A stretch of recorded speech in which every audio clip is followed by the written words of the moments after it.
Well, hello there, everyone. I didn't do this intro twice because it didn't click over to this main screen, so it's fine. But hello. Welcome to this week's episode of Crit Seekers. I am Mason, your world weaver, for this fun story that we get to tell to all of you and with each other. So, as always, we got just a couple of announcements to get through. Let's see. First, we will start with the, not sponsor, but some friends of ours that we want to shout out for this episode. I myself just got to do an awesome interview with Tyler Clausen, one of the show leaders for Between Lewis and Lovecraft. If you have not heard of their podcast, it is a podcast that kind of started about going into the inspirations behind C.S. Lewis and H.P. Lovecraft and their writings, everything that they've done, and expanded to basically include a bunch of different authors. They do correspondence episodes with other creators to kind of talk about what inspired them and what got them into doing whatever projects they're doing. And I was lucky enough to get asked to be on the show, and it was super awesome to talk with Tyler. So if you are interested in seeing what we talked about, go check it out wherever you can find podcasts. But yes, please do. Oh, let me throw this up really quick. Don't throw up. So there is their website if you want to go check them out. Tyler also just started a new D&D podcast called Players Guild.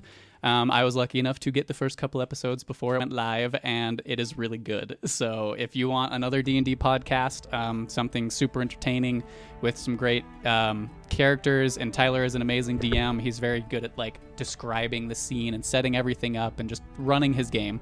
I admire him for it. So go check that out if you're looking for anything new. Also, Randall and I were lucky enough to get some cool dice from our awesome coworker, Victoria. She has some friends here that own a local dice company. So if you guys are looking for some awesome dice on Etsy, they are called the Dice Formulary. So please go check them out. I'm excited to roll them, and thank you, Victoria, for these awesome dice. Mine are pretty and blue and have little black swirls inside of them. Ooh, Mine I are didn't nice see those ones. gold and red with some black swirls as well. Yeah. So super excited about that. Gorgeous. Danny, do you want to talk about the giveaway? Sure. I can do it if you want. It's just you did. I mean, yeah, we're giving this away at the break. You have to be following us. That's it. You just have to follow us. And at the break, we will, I think probably after the break, we're going to roll the winner. Mm-hmm. So we have like a spreadsheet of all of our followers. So we'll update that if we get any new ones between now and then. And then we're going to roll a D100 to determine the winner. So It may have to be rolled multiple times if we roll over the amount of people we have on the list, but it'll be fine. But We'll be good. usually we roll really low. Yeah. So. yeah, I mean, usually we're Not pretty expecting. trash. So Exactly. We're all such.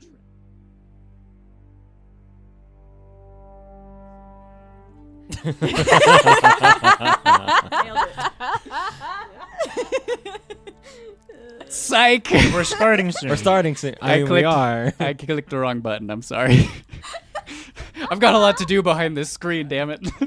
Don't Wait, laugh. are we purposefully doing the giveaway like that? Because I'm pretty sure... I mean, I don't know how it works, but I think there's a giveaway embedded in Twitch. Yeah, but You could do it that way, too. It's like a better weird, to roll the I mean, I don't dice. mind. That's Yeah. why I We wanna thought be we would do it. special. Dice. You know? We're a D&D stream, so It's not, yeah, Roll and the it's not dice. quite set up for Use the our exact own way that dice. they have like other parameters, and it didn't have followers as one of them, and that's kind of what we wanted to use was followers. So we're gonna do it this way, but in the future we might use that because it can be super useful, like in chat giveaways and stuff. So look forward to that because we definitely want to do more giveaways. So yeah.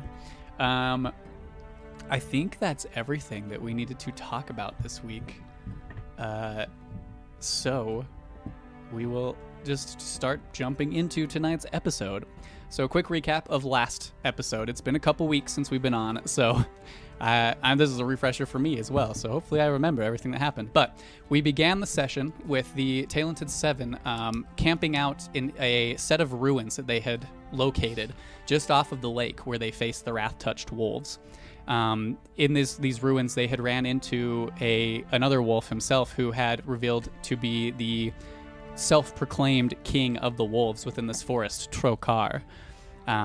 this wolf spoke to them and gave them a little information on what had been happening. For some reason, other wolves within the forest have been getting sick or ill, as he described it, and some odd other happenings around different areas in this forest. Our group was suddenly caught in the middle of what appeared to be an anti-magic storm of some sorts that seemed to suppress and also alter any bits of magic that were being used or done with them by them in the area. They decided to forage and scavenge for some food, and in doing so ended up uncovering some strange-looking mushrooms around the edges of these ruins. A couple of our our party consumed these mushrooms, Tail and Nyx, and were suddenly seeing shadow versions of themselves that seemed to taunt them and speak of deeds that had been done in the past or possibly things that maybe they regretted. And they confronted these shadows. Tail proceeded to hug the one that had tried to assault him, and it seemingly dissipated. The one confronting Nyx, however, did not. And after a bit of a mental struggle, it did seem to disappear for the time being. The party rested and then proceeded the next morning to head towards what Trokar referred to as the Burning Fields, a set of volcanic activity that seemed to be like a small area just outside of the city of Farsolis that was into the direct path of where the party was headed. During that travel, they ran into a crazy, like, magical blizzard that seemed to fuck with them a little bit more, as well as just random bits of arcane happenings seemed to occur whenever they tried to use their arcane abilities.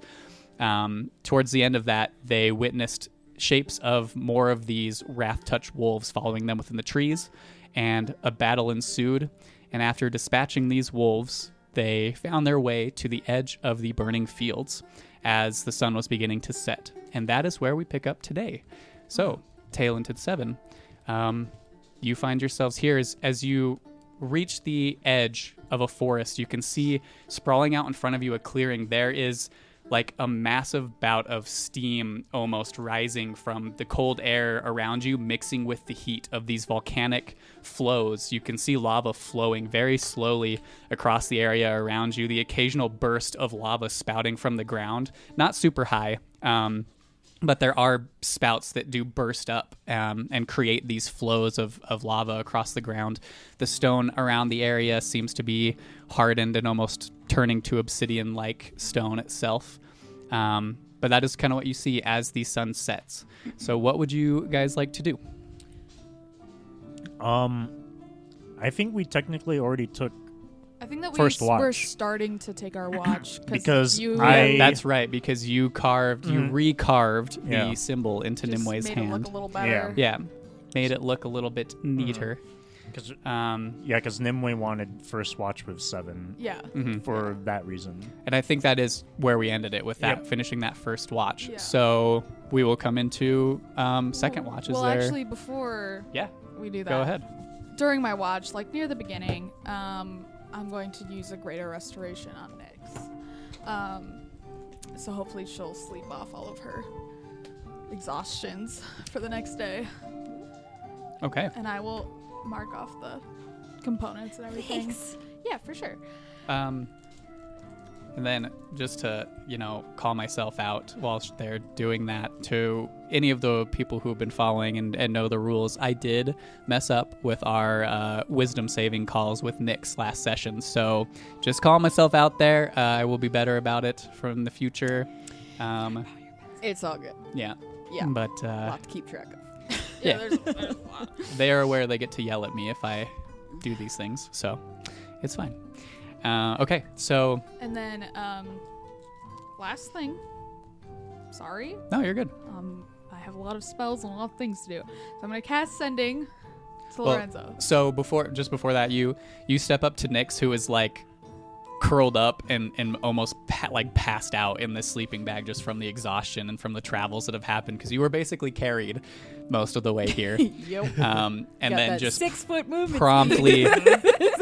promptly passes out in her sleeping bag. And Nyx, your eyes flutter open for a brief second, and there's that moment of panic as like you're startled awake, and you see Nimueh standing over you, her hand touched to your shoulder, and you feel the warmth spread from her hand, and it's almost like this wave of calm that sweeps over you, and that just deep, tired exhaustion that you had been feeling throughout the day, it lessens, and you feel that like instead of the like stressful pain of going to sleep, just super tired and exhausted, you slowly close your eyes and fall back into a little bit more of a restful slumber this time around. Hell yeah.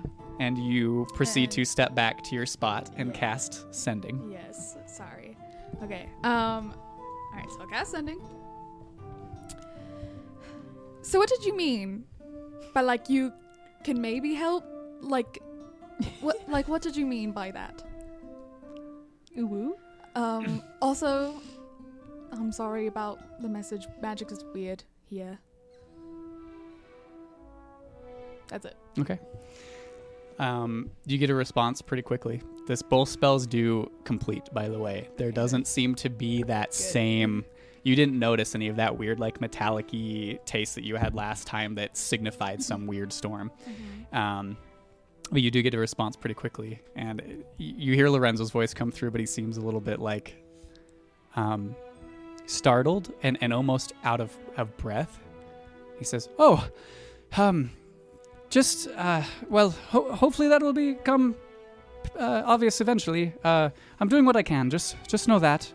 Be careful on your way, wherever you are headed. Hopefully I will see you soon. And that's all you get. Okay. What was he doing? Yeah. Who is he with? Are you cheating on me? Sent another message.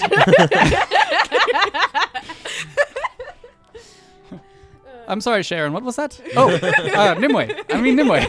Sharon. Cheating on a girl. I just came up with a name, damn it. You guys know I'm bad at this. I literally came up with Valley and Valerie, okay? You can't put me on the spot with names.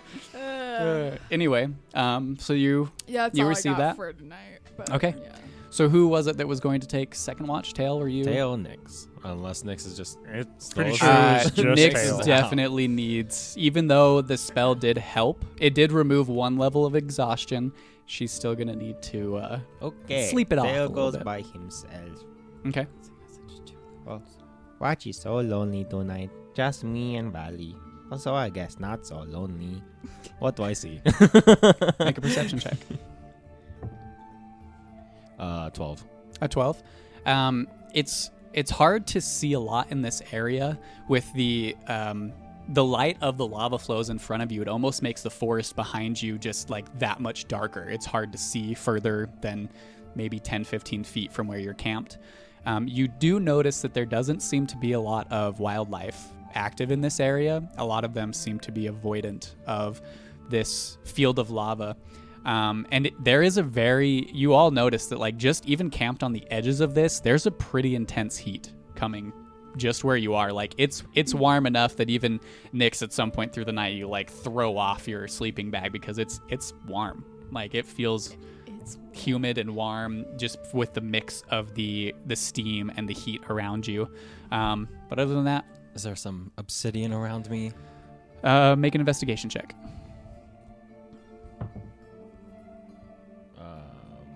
8. 8. You kind of start searching in the area around your camp, and there doesn't seem to be any like near where you guys are camped. You'd imagine that it's probably closer in near the lava flows themselves. You're not close enough to a lava flow. Okay. This does bring in a good time for me to bring up the explanation that I was mentioning before we started streaming. I just wanted people who are watching to kind of get where I'm at on this. So I was racking my brain all week with how to deal with this type of scenario, this type of like wilderness, because the Dungeon Master's Guide really doesn't give you a lot to deal with. All it does is give you damage that is for lava. And in doing some research, I kind of found some contrasting points of view on the subject. However, I have, and I hope that you guys agree with me on this, but I have settled on kind of taking the more realistic approach to lava in this campaign. So briefly explaining that, you can't really get, like, the closer you get to lava, it is intense heat. So that is a factor, a risk in traversing this terrain. Falling into lava, there isn't anybody who has ever survived that. So in lieu of the damage dice that are rolled in the Dungeon Master's Guide, I rule in favor of a fall into lava is usually fatal. So There's never been anybody ever who's one been person killed? has survived, and the only reason he did is Anakin. because, you know, the like crust that cools on the top of a lava flow, like the darker stuff, Yeah. that reaches only about 500 degrees, and he fell on top of that, and it stopped him from submerging in the lava, and he just suffered like major burns. Awful burns. Yeah, but there's also not a lot of experimentation on it because, you know, no one really volunteers There's to not be gonna submerged in lava. Also, you could probably, I mean, there's like a nice little crusty layer on top. Yeah. That if you have shoes on, Yeah, I mean, I've seen people like walk on it before. yeah, you don't just sink right away. I don't know Mhm. anything Just about throw it out lava. I'm so. no, and I right, that is a factor. I wanted to let you guys know this before you went this path so that your characters, you know, you would know enough about lava to know that it is dangerous, and traversing this, there are dangers and hazards that aren't just falling into lava.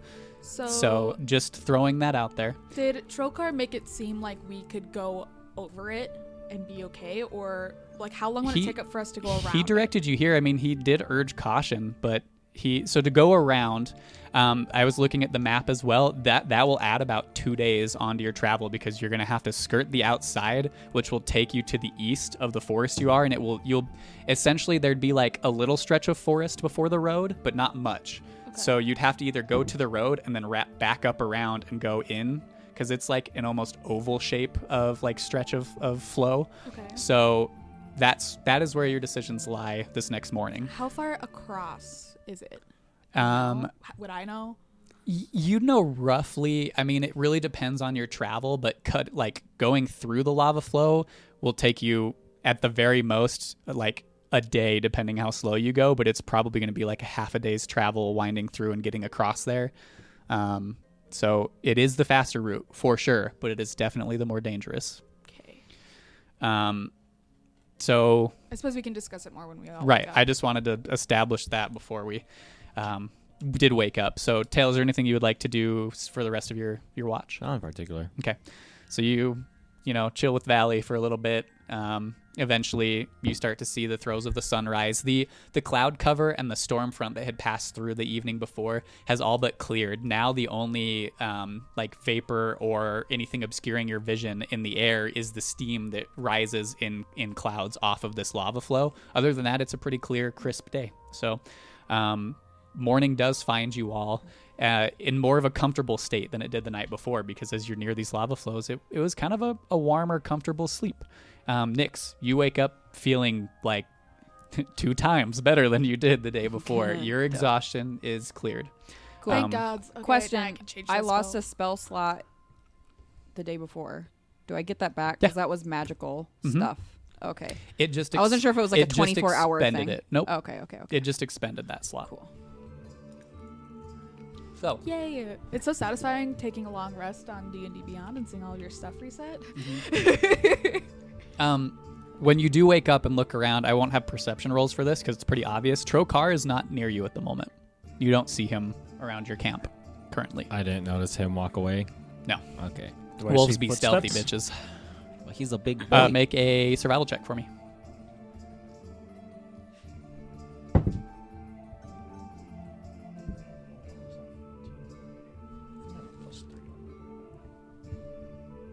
Oh, I have a +6, so 20. A 20? Yeah, it's really easy to find. You find like the kind of compressed bits of snow and dirt and foliage, Jesus, that is compacted from where he had been laying and sleeping, and then the tracks lead off back into the trees behind. Does it go very far? If you keep following them, they seem to go off into the trees and like eventually dart into a different direction, but they seem to be off going into the trees. At one point, it does look like the paw prints pick up into like a run. With that 20, you can tell the difference from like a walk to a run. Like the gait changes. Okay. I come back and tell the party that. Oh, maybe he's just hunting for some food. Either way, I think that we know where we're going now. It was kind enough of him to bring us this far. Can you navigate us through this lava thing? I know where the lake is now from here, right? Yeah, you've got like a general, like, you don't know like the exact location, but it's pretty easy to assume Yeah. that like once you get across the lava flows, it's gonna be easy to. Yeah. Well, I assume after like, living in Farsolis for like 22 years, I would have like explored a bit. And Nimueh, upon your waking, that intense like magnetism to Lake Conroe that you had felt the night before is like overwhelming this morning. Like it's just constantly in the back of your mind. That vision almost seems to just float just behind your conscious thoughts of you standing with your feet in the lake.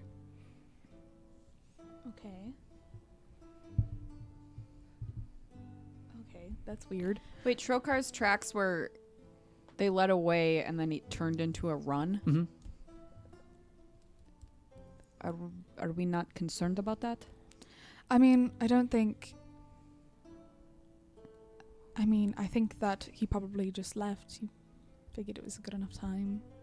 But You hear Or he a, just like hungry. a plop, like a pff onto the ground behind you, and hear this, concerned about what?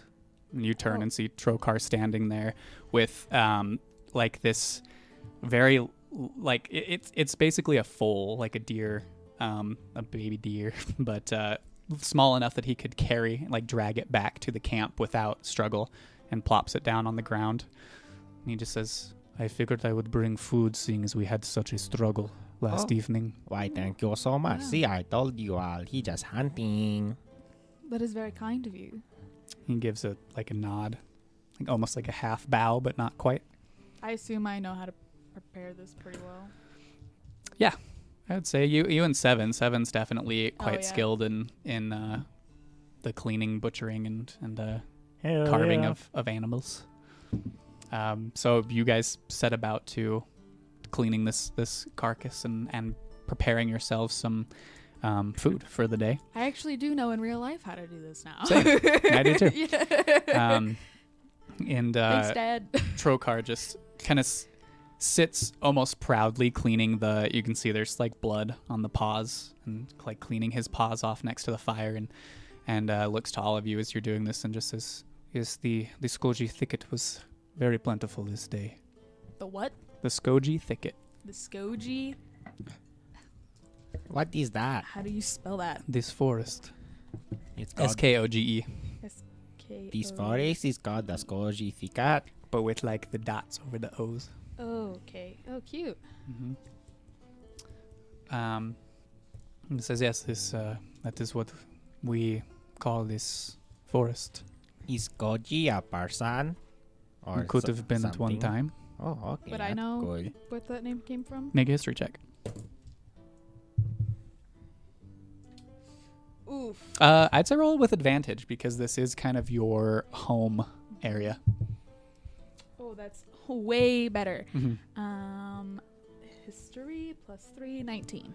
19. I would say that you don't recall specifically anyone named Skoji, but you do recall that a lot of the stuff around the area, I mean, even things in Farsolis, stuff that you've learned growing up, different names for the geography around the area, generally came from the settlers that came down here from Iodrand. So it's very likely that this was named after one of them, but you're not 100% positive. Okay. So, Trokar, do you know how to get us across this thing?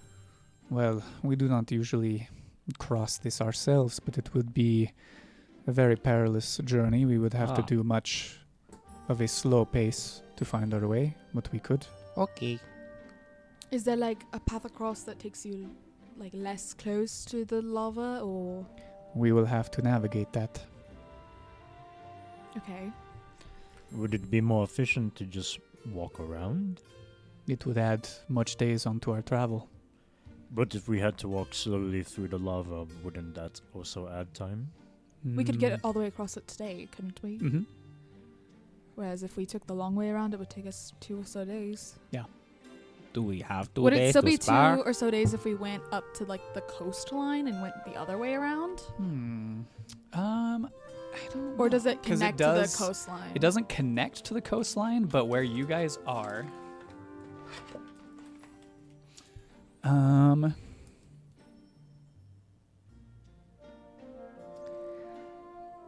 it would be probably quicker than diverting to the main path, but still not Still by adding, much. okay. Mhm. I'm willing to risk it if you guys are. I prepared some spells today that would help us get across it more easily, but it depends on if you all are willing to do so. I'm not going to force you to do anything that you do not want to. Well, do you think we need those 2 days? It's your family, so I think that the less time it takes, the better. I'm just concerned about... They know that we're coming. I'm concerned that if we take too long, they'll start to, I don't know, do things to speed along the process. Well, if they already know that we are coming, I mean, will 2 days change much of the outcome? They're already expecting us. yeah. I mean, I don't know that there is a timeline for us to get there, unless you've been told otherwise. The only thing that I sense is I sense that I need to get to Lake Conra as quickly as possible. And this is the most direct route. I have been having dreams and visions of getting back there. I think it is imperative that I get there, but I don't think it's worth losing our lives over. But like I said, I'm pretty sure I have things that would help us get across more easily. And if we take it slow and steady, we're all pretty dexterous people. Should we do it? Well, I'm always down to experience new things. Even if it means burning to death. How much time will it take once we cross this to get to Lake Conra? Probably before sunset.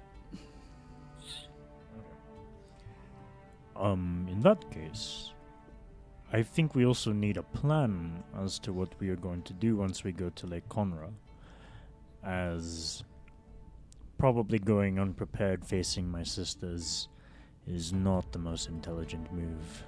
No, I think that we definitely need to discuss our plan once we get to the city. Thankfully, Lake Conra is well enough outside of the city. One side of the lake, the city borders, the part of the city that's called the Merc, which is the sort of, I don't want to say lower class, but like more of the seedier part of Farsolis. That's where a lot of the more underground crime happens. Not that there's like a lot of it in Farsolis, but it does still happen. But we could be on the other side of the lake from that. It's a very, very large lake. Okay. Oh, Alright. okay. Plus, Zaylin and your sisters and the rest of the Salvation are in the keep, which is at the top of the hill that overlooks the ocean. It's quite a bit a ways from the lake. Well, if we are going through this, I'm going to take off my armor because it might get really hot in there. Probably. Well, you'd be safer with it on, but Well, I don't know. Does it melt my armor? Maybe, I don't know. you think I know Probably. anything about lava? You grew up around here. Yeah, but we never went to the burning fields. Oh, It was that's pretty lame. off limits, especially for me and my siblings. Well, I'll take it off just in case. Okay.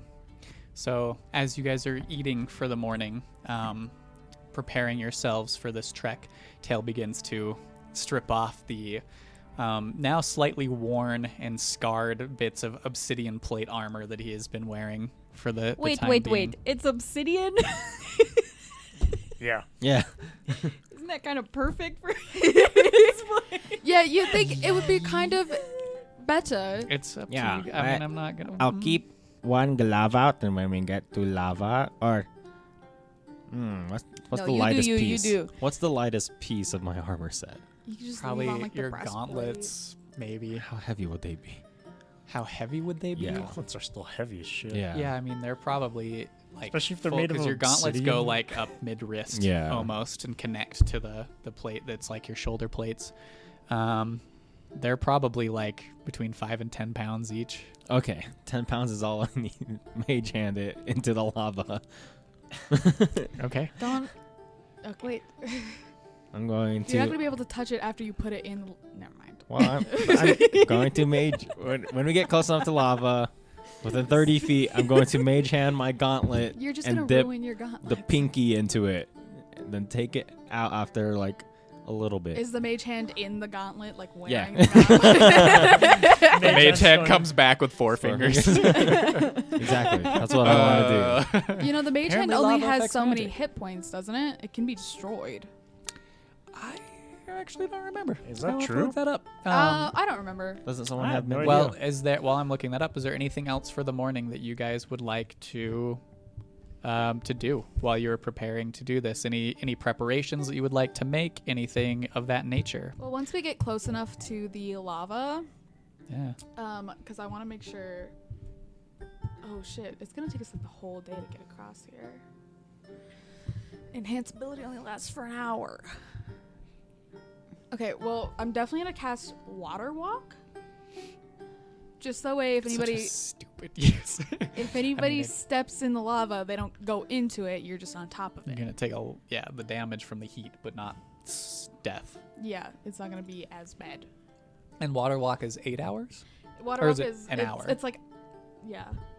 Oh, it's an hour. Well, fuck. That's stupid. Did you lie to us about having things to get us safely across? You know, I thought I did. Son of a bitch. We're gonna die.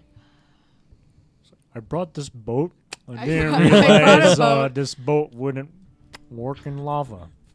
Yeah, I'm pretty sure that mage hand is just like, it's just that there's no, you can't hit it because it's not necessarily like a physical object. It basically just uses like arcane to like manipulate things. So because you can't attack with it, so it's not a physical thing. It has no hit points. It just vanishes if it's ever Can you more than imagine 30 if feet you from can you. hit mage hand? Just be- The times that we used it to like No. put gold Stop it. in places, It's got 1 hit point. and people are just like, "Oh, what's that?" It just disappears. Yeah. Okay. I will just hold on to these things and cast them if need be. Retroactively Yeah, like or if reactively. it happens, then I'll Words. use it. So Okay. Anything else that anyone would like to do for this? No? Okay. So, we're going to do something similar to what we did as you guys entered into the Giant Spine Mountain range, and we're going to do a series of skill checks for this. So, we will go by each round. You all will have an opportunity during the round to present something that will help you through this travel, and all of them will you can use what you do to assist another person. Get creative with it, because you guys can all of your stuff will play into that that round of the trek through these burning fields in front of you. do we know how many rounds it's gonna take? Or Nope. Okay. So, as you all finish eating, you douse your fire, or I guess, do you have your spirits clean up camp? Yeah, I'll have my spirits clean up. Camp. So you guys kind of stand at the edge of where your camp was and begin to just like stare off into the field and ready yourself. And behind you, these little like sprites zip off from Seven and just start like packing up your camp. And it's all packed up. Every physical item is put into the bag of holding, with not a finger lifted from either or any of you. Oh, actually, I do have something I'm gonna do before we leave. I'm gonna change so I'm no longer wearing a dress and I'm wearing the other outfit that I have. So Your it might, mithril. yeah. So if my dress doesn't just like catch on fire, that'd be pretty nice. Yeah. I feel like that's dangerous. Okay.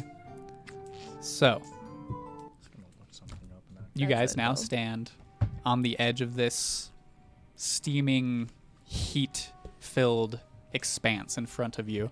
As you near closer to these lava flows, you begin to feel the heat exuded off of them, even being 50, 60 feet away from the nearest lava flow. It's warm. Like, you get the sense that the closer you step, the hotter it will get. So for this first leg, what would you like to do? Who wants to go first? I'll go first. Okay. I guess. I'm going to use the decanter of endless water. You think? Does that seem like a good idea? To like, kind of help like. I don't Try know. it. But is it YOLO a it, decanter do of it. endless cold water? Or It can be. Well, I'm it's thinking of, not like- like 2,000 degree water. So it should have Boiling some effect, water. Yeah. Right. Literally just steam.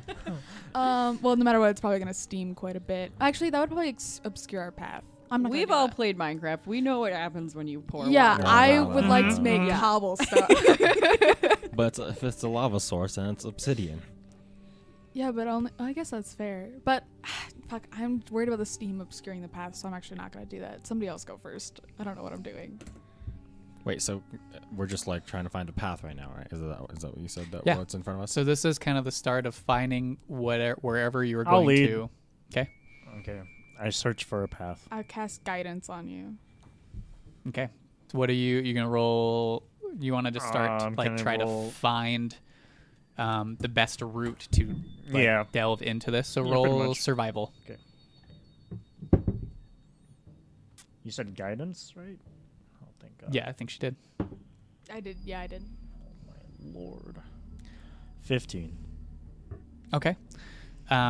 So Seven kind of strikes out in front, takes the lead of your group, and begins walking straight towards these lava flows. You get to a point, Seven, where you like taking a step, you can feel the heat, and you feel like stepping further is going to probably start to not feel too good. And you take a second and survey around you, and you can see just off maybe 30 feet to your like northwest, there is a like stretch where the lava curves and starts to flow upward like towards the ocean. And another stream also kind of curves and leaves this large gap in between them that you see just as you get close that close to it. The steam is a lot less thick there, and you can see that path, and you start to lead your companions over that way. And as he does, you all see this. You see this path that almost is like a land bridge that splits between two of the flows of lava. The steam is a lot less. The heat is starting to get a little uncomfortable, but as you reach this land bridge, it's still not enough to be disastrous. Have you been Land close bridge enough to lava that Beringia. I could dip my gauntlet? Yeah, there's lava about 40, 50 feet to your side. This like stretch is like 40 to 50 feet. Or 40. it's probably closer to 80 feet wide of this like stretch of land that you're walking on. So if you're like walking in the middle to avoid both sides, it's about 40, 50 feet from you. I'll wait until we get to a spot that's within 30 feet. I'm not going to go out of my way to test it. Okay. Is Trokar coming with us? He's Yeah, coming with us, he's okay. like been walking next to Seven. You can see his like eyes squinting a bit from the heat, and like he's panting pretty heavily at this point in time with his thick fur that he's got. But he is keeping pace and is walking along near Seven. What else would you guys like to do for this? Anyone have anything cold? I had snowballs, but they melted.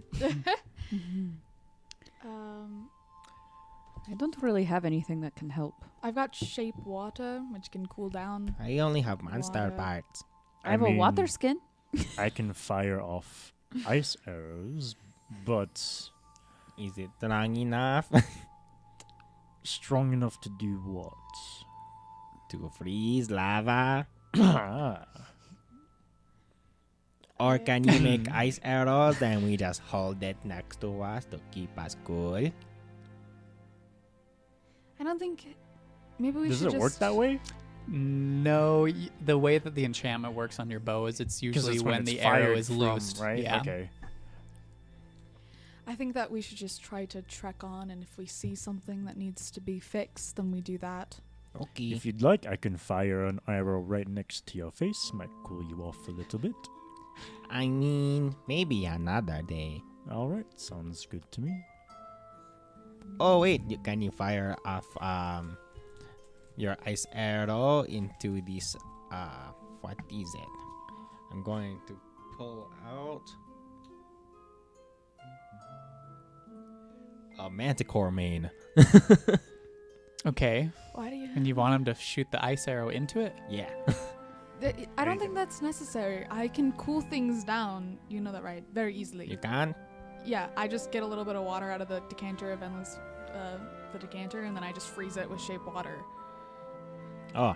So, Tail, as she's saying this, you had started to like pull this out of your bag, and it as you pull it out, there's this like rotten, foul smell that hits your nostrils as this hide hasn't been properly tanned. It has been sitting just cut off of the manticore in your bag.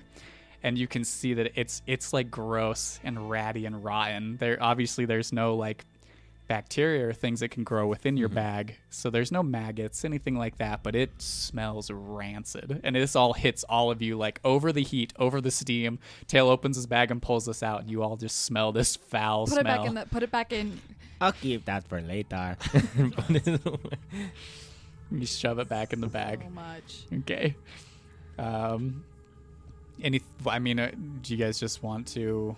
We'll just traverse, I Okay. guess. So you I don't know continue. what to do. You continue on this land bridge, and you probably for about another 5-10 minutes, and it starts to wind to the east a little bit.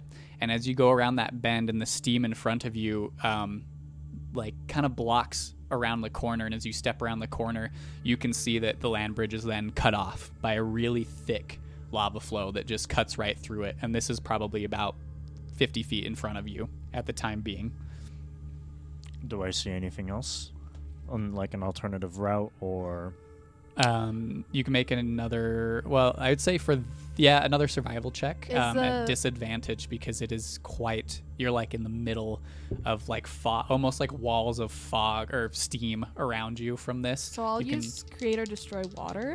Okay. And I can destroy up to 30 cubic feet of fog. Okay, so roll with advantage. I would say just a normal roll at this point, instead of the disadvantage. As you step up to look, and in Nimueh, you notice Seven kind of struggling to find a path, and you reach out and you can feel that freshly carved. There's still like a little pain from the symbol that was carved into your hand, but that pain turns to warmth and then glows and expands from you, and you all watch this area around you of fog just like swirl and dissipate. And you can see around you are like thick flows of lava, except for the path that you're on. What did you roll? 19. A 19.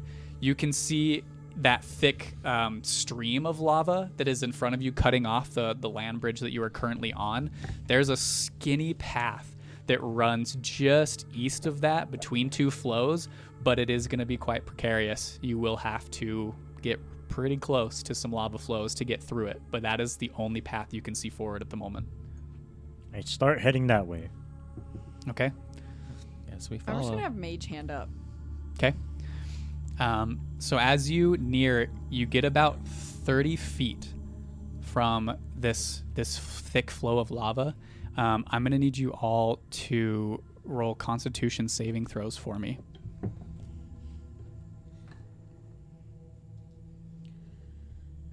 As you get closer, your eyes start to water and your skin starts to like visibly become flushed, just like from being this close. Did you crit fail? We both did. You both did? Yeah. What? Valentine's was yesterday. Don't do that shit right now. Damn. But Constitution so saving throw, in it would tune. be 8. Okay. Mine would be 4 total. You have a +7? Yeah. Damn. So I got 15. you I all got 21. Nice. You all suffer 2 points of fire damage as you get this close and can feel that heat. You two, Seven and Nyx, your eyes start to water and you can feel that flush of the skin, but you press on. Tail and Nimueh, it almost becomes unbearable as you start to get closer. You both suffer 1 level of exhaustion. So we all suffer 2 points of damage, Mhm. but they suffer a Exhaustion. Point. Okay. Mm-hmm. Oh, I'm gonna put Valley inside my bag. Okay. It's like, You don't want to leave your little wooden doll strapped Sorry, to your hip. Valley. I know you don't like it in there. You see that you have to move closer to reach this path about another 10 feet. Do you keep pressing forward, or do you do something else? This looks like this was the only path that you found. This is the only one that he could see after you cleared the fog, other than turning around and finding another way. Yes, unless you want to turn back around and find another route. Or if Does- anyone can think of something. I am up for any ideas right now. How far away is like a safe spot of land that we're not pinched by things? Back behind you, this is the only spot of land that is not carved by lava in front of you that would keep you the furthest away from lava. Everything else you'd have to like literally step right up next to lava flows in like these little thin bits of land and like obsidian that just carve through the snaking flows themselves.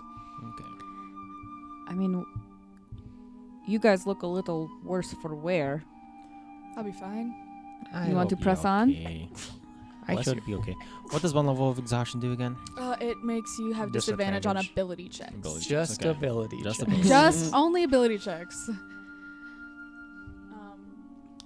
If this seems like the only path forward, then if we turn around, then it's just a waste of time. I know, but if we're not even that close to it yet, and it's only going to get worse. So just something to keep in mind. Because it may be more detrimental to keep going this way. I didn't roll a save for Trokar. You can see Trokar is like heavily panting at this point next to you, and eyes just squinted. Trokar, if you don't want to follow us, you don't have to. You are not obligated. And takes a momentary pause and just kind of looks around and turns back to you and just says, I'm not sure what use I can be. This heat, it is quite unbearable. I understand. We thank you for your help so far. He looks to all of you and just turns back to you, Nimueh, and just says, well, daughter of Farsolis, I wish you all the best of luck, and always know you have friends in the forest. And you have friends in Farsolis. If ever you need aid, just find the Dark Grove family. He We are gives you indebted. a full, deep bow. The snout almost touches the ground, and he holds it for a moment. I'll curtsy back. And he lifts his head up and gives you all, the rest of you, one final nod and turns and begins to trot out of this insane heat. Bye. Could have Yeah, breathed he cold rolled air really on low us. on his con save. Yeah, not as low as us. No. I have some things that I can do for the heat if we want. I'll do some shape water and just start creating, on everybody's hoods on the back. You know, this is the spot that gets the Mhm. most hot. So I'll just put water on all of those and make it all essentially frozen, and it'll stay like that for an hour. Okay. I will, with that, allow you two to re-roll your Constitution saving throws. Oh, sick, dude. That's a good call. Thank God. That's a natural 20. Oh, I got 9. Natural 90. Okay. Dang. Perfect. So yeah, as you both, all of you feel this cool sensation as ice just forms on the back of your neck, basically, and immediately that heat becomes a lot more bearable. It's still warm, abnormally warm around you, and now there's this faint steam that drifts off of your neck.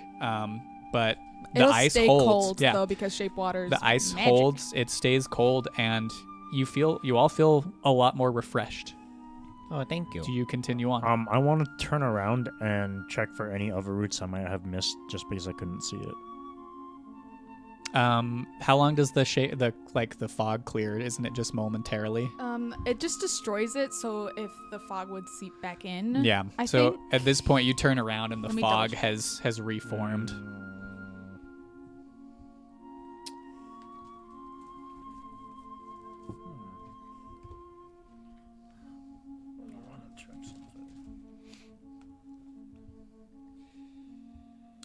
I guess for now, I Can guess use shape water to move fog away? Because it is technically I water. believe it says that you can manipulate fog.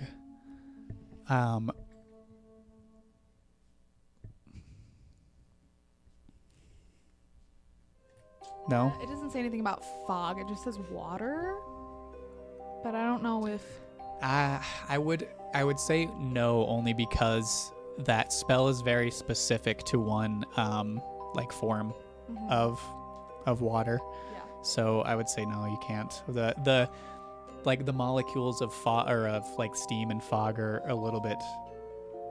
It's not dense enough for your arcane abilities to like harness and control with that spell. There are specific spells that would allow you to do such a thing, but I believe they're higher level, like control water, things like that. I don't think even control water can do anything with fog, but I can double check. Control water, I would say, like as a ruling DM ruling, would probably be more prone to, because it requires a higher magical like output to Okay. manipulate. Well, I mean, if that's the case, then I'll cast control water because it's just concentration and I can just do Yeah. whatever with it at the time. So for 10 minutes, I could just redirect the fog to be out of the way, Okay. So if you'll allow that. yeah, definitely. So in front of you, where are you kind of directing this for the Wherever moment? 7 walks towards, I'll just keep on like parting the Okay, fog. so 7's kind of turned around at this point, looking behind you. So 7 is you get that disappointed turn back and see all the fog has reformed. Nimueh turns around again, and again you feel the warmth grow in your hand and then expand out, and the fog again clears where you're at. Roll another survival check.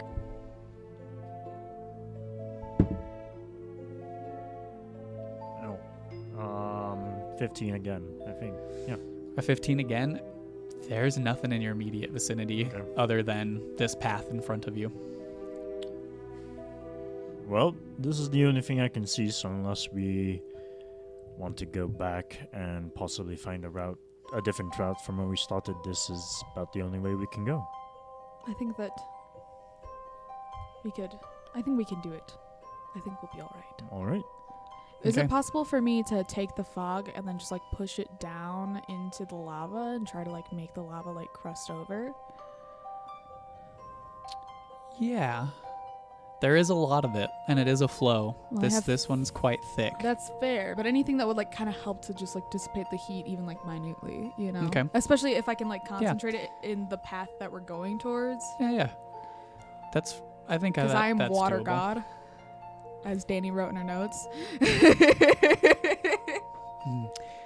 So, as you begin to move towards this, you watch the fog in front of you start to coalesce a bit into larger, like thicker groupings of this fog, and then press down on the lava that is nearest to you, and you can hear like a and see larger amounts of steam rise and then settle as the like red, orange, yellow, hot exterior of this lava flow begins to get darker and darker, and a crust begins to form around you. As you do get near, however, you do take some more damage, but because of that I will lower the dice roll. So that's another 2 points of fire damage, and then I do need another constitution saving throw, and this will also change the DC because of what you have done. Do we have advantage because of the shape water thing that I did? Do you want advantage, or do you want a lower DC? Oh, lower DC. Sorry. Okay. No, I'm just Stopped I'm paying saying, attention for half a you're good. second. I wasn't being snarky. I was more asking, do like which would you prefer? Because Probably like a lower DC, Okay. eh? all right. Huh. Should have gone with advantage. And I will say this: it's a good thing you took your armor off. Tails, big brain. 6. Oh, okay. 13. 13. 12. Oh, shit. Sorry. I rolled a 7. What is it? Constitution saving throw. 9. A 9. So Nimueh and Nyx, as you get closer to these streams of lava, you both suffer 1 level of exhaustion. Does that stack on my last one or? No, your last Oh, I one didn't cleared get it. because Okay. because of what you did. But you do traverse as you get to this small exposed area leading between these thicker flows of lava. It's hot, and for the two of you, it's like you start to drag, like it's overwhelming, and your like sweat is pouring from your brow line like down into your eyes, and your skin. You can see Nyx's normal like grayish skin and Nimueh's blue, like seafoam blue skin start to almost like how skin gets before blistering, where it's like starts to turn red. There are spots on your face, like visible skin that is starting to rash almost, not full on blisters yet, but it is not pretty, and does not feel too good. But you press on and you get through this small bit. It takes you probably about five minutes to slowly walk through this precariously without getting closer to either side of the lava. But as you do, you come into an area where there is a large, maybe like 50 by 50 foot exposed circle of land that is lava free, crusted like along the outsides in like a really rough oval circular shape. But you do have a moment of respite if you would like to figure out what you want to do next. That was harrowing. Sorry, I can't do much here. It's alright. I think that you're useful in that if one of us starts to go down, you can thunder step one of us away. Yeah. Yeah, and I can That's cast about Featherfall it. to give us like 6 extra seconds. And I can do stone shape. Ooh. And I'm still concentrating on control water, so that's 10 minutes. I do need you to roll a concentration check for me. Oh, You did shit. take Yeah, damage. I It's did only a take 2, but that makes the DC a 10. I fail it, so it's Really? gone. Ugh. No. Yeah. I'm rolling like so much shit So right now. that heat, as you step into this circular area, that it's too much, and your hand kind of falls, and you guys watch the fog that had been spreading and coalescing in front of you, just like almost like a hand lets it go, and it just swirls and takes the place of where it was again. And Nimueh breathing heavy. Do we get any advantage from the things on our necks? It gave us a lower DC on our con saves, Oh, okay. but we still failed anyway. But I'll just keep those up because it's a cantrip, so I can do it all day. I figured as much. But you do what would you like to do to kind of tread your next? Do you want to find the Path. next path? 7? Sure. I'll If give we you, want to keep going. I'll give you guidance. Well, at this point, it would be stupid to turn around.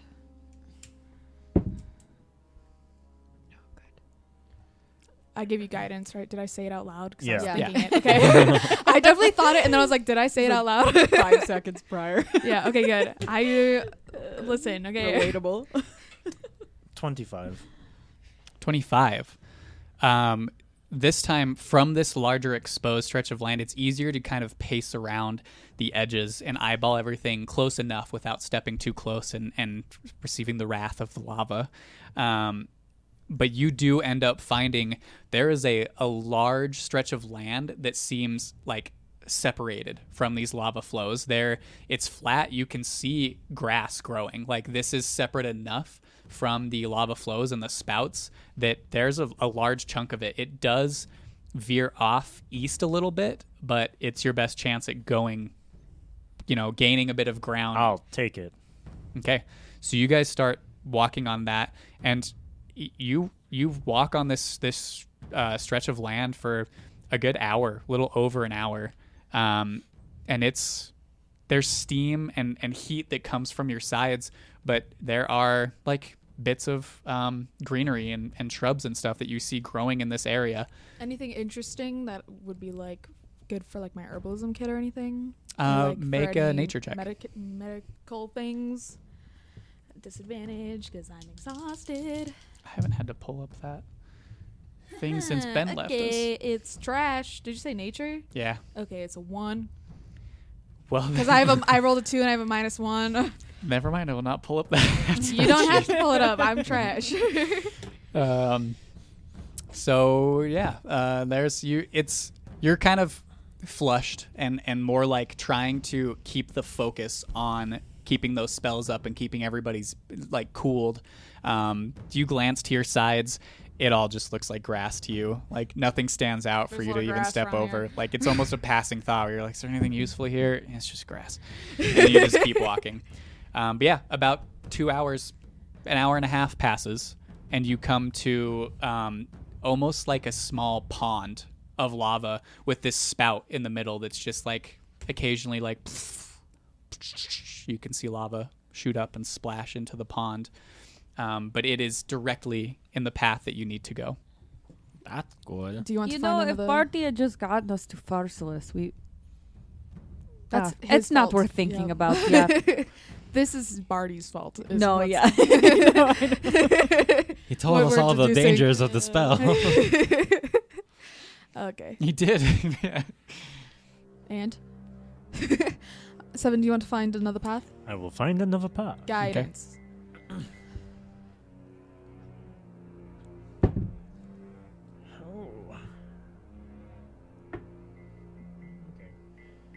20. A 20. So at first glance, this like pool of lava seems to take up anything in front of you, any bit of land that would be accessible. And you get a little disappointed for a minute and kind of like scratch your head and look around, and you start walking and maybe spend about 10-15 minutes just walking the edge, kind of pondering.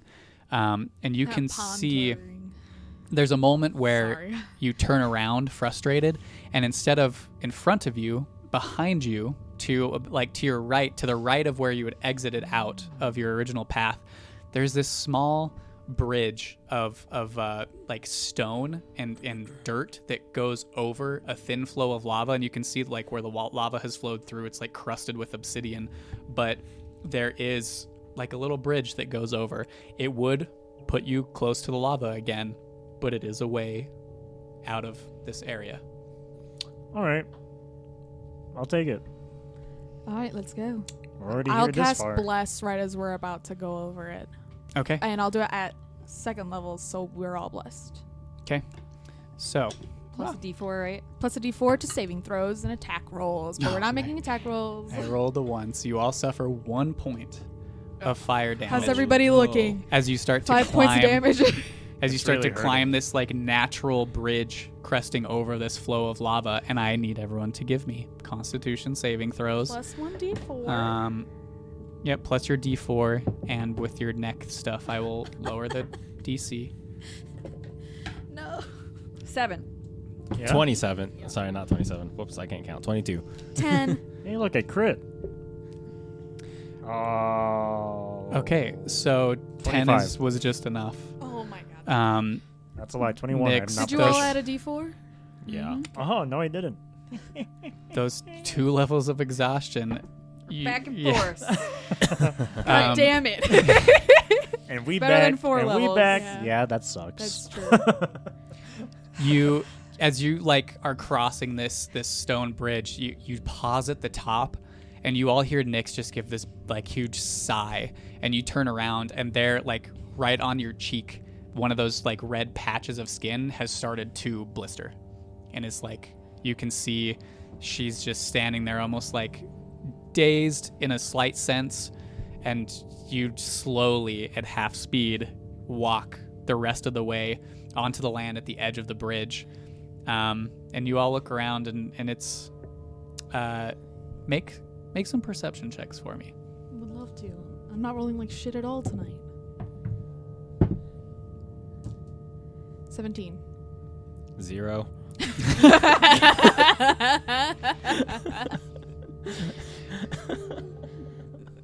Do you have a -1 to wisdom? Yeah. I thought it was to your intelligence. It's both. You dumb motherfucker. That explains so much more. Yeah, I got a 10. Okay. Oh, I got an 8. So, and you, sorry, what was yours again? Oh, I didn't 0. even roll. 0, Oh, yeah, shit, yeah. I didn't even roll. I didn't roll at disadvantage. Sorry. Yeah, I got a 10. Okay, it's still 17. Okay. So you all get to this other side, and it's not immediately close to a bunch of lava, but it looks like there's steam around all sides of you, almost like a circular wall of steam, and you can hear the like bubbling and slow movement of lava all around you. It starts to feel defeating for a minute. especially those of you with bits of exhaustion, you're just feeling so done, just out of it. Nimueh, as you kind of feel this and sigh and look up after looking around, you see a white form soar above you. A white what? Like a white, like some type of avian white form fly quickly above you. And you see Virgil. Oh, I was like, an enemy? Yeah. Here? You bitch. Okay. Oh, that's nice. Mm-hmm. And you see the owl kind of do a loop and then head off, like dive down and head in a direction just into like the thickest part of the wall of fog. You can't see anything through it, but Virgil flies straight through that pit. I trust Virgil. You Wait, saw Virgil's Varda? white? I thought he was gray. This whole I thought he time, was my black. headcanon, he was black. I honestly, get it I wrong? don't know how I was imagining him. I was just imagining he changes on the land for the landscape. I That's honestly fair. can't remember. Just my could've own got it wrong. headcanon. He's a magical owl. He can do whatever the hell he wants. Yeah. He can be rainbow blends in. colored. That's why he's hard to spot. Yeah, Yeah. exactly. Because he That's blends. why he's white. in. He's He's in a a snowscape. chameleon owl. He's Yeah. a chameleon. Yeah. I totally A could have got it chameleon. wrong. I honestly No, don't know. roll with this. Come It's on. it, I no, like it's- it. We've- It's canon now. I'll have to We've look made it. eventually. Um, Anyway, That's the direction that he headed. Also, when we get over this land bridge and have like a half a second, I'll do more shape water and I'll just completely coat Nyx in cold water to try to cool her down a little bit. But like not like too cold because that'll make you go into shock. But like slightly cooler to cool off just a little bit. I lost. And then music take it all on away our so you end. dry. But not too much. okay. No, I just want you to I be misread that sopping for wet. Thank you, Nimueh. You're welcome. That helps. Just help Did out you a little point bit. out the direction that Virgil went? Yeah. I'll keep an eye on that direction. Okay. 'Kay. I want to shoot like 2 arrows in that general direction just to kind of see if it will push away the fog or enough of it for us to like see like either the route that we're supposed to step on or something. Okay. You fire 2 arrows into the fog, and it like there's like a swirl as they disappear, and that's it. Nothing parts. Okay, I want to try that again, but this time I want to cast it with cold arrows. So I'm gonna cast not cast, but I want to say Frelfin beforehand.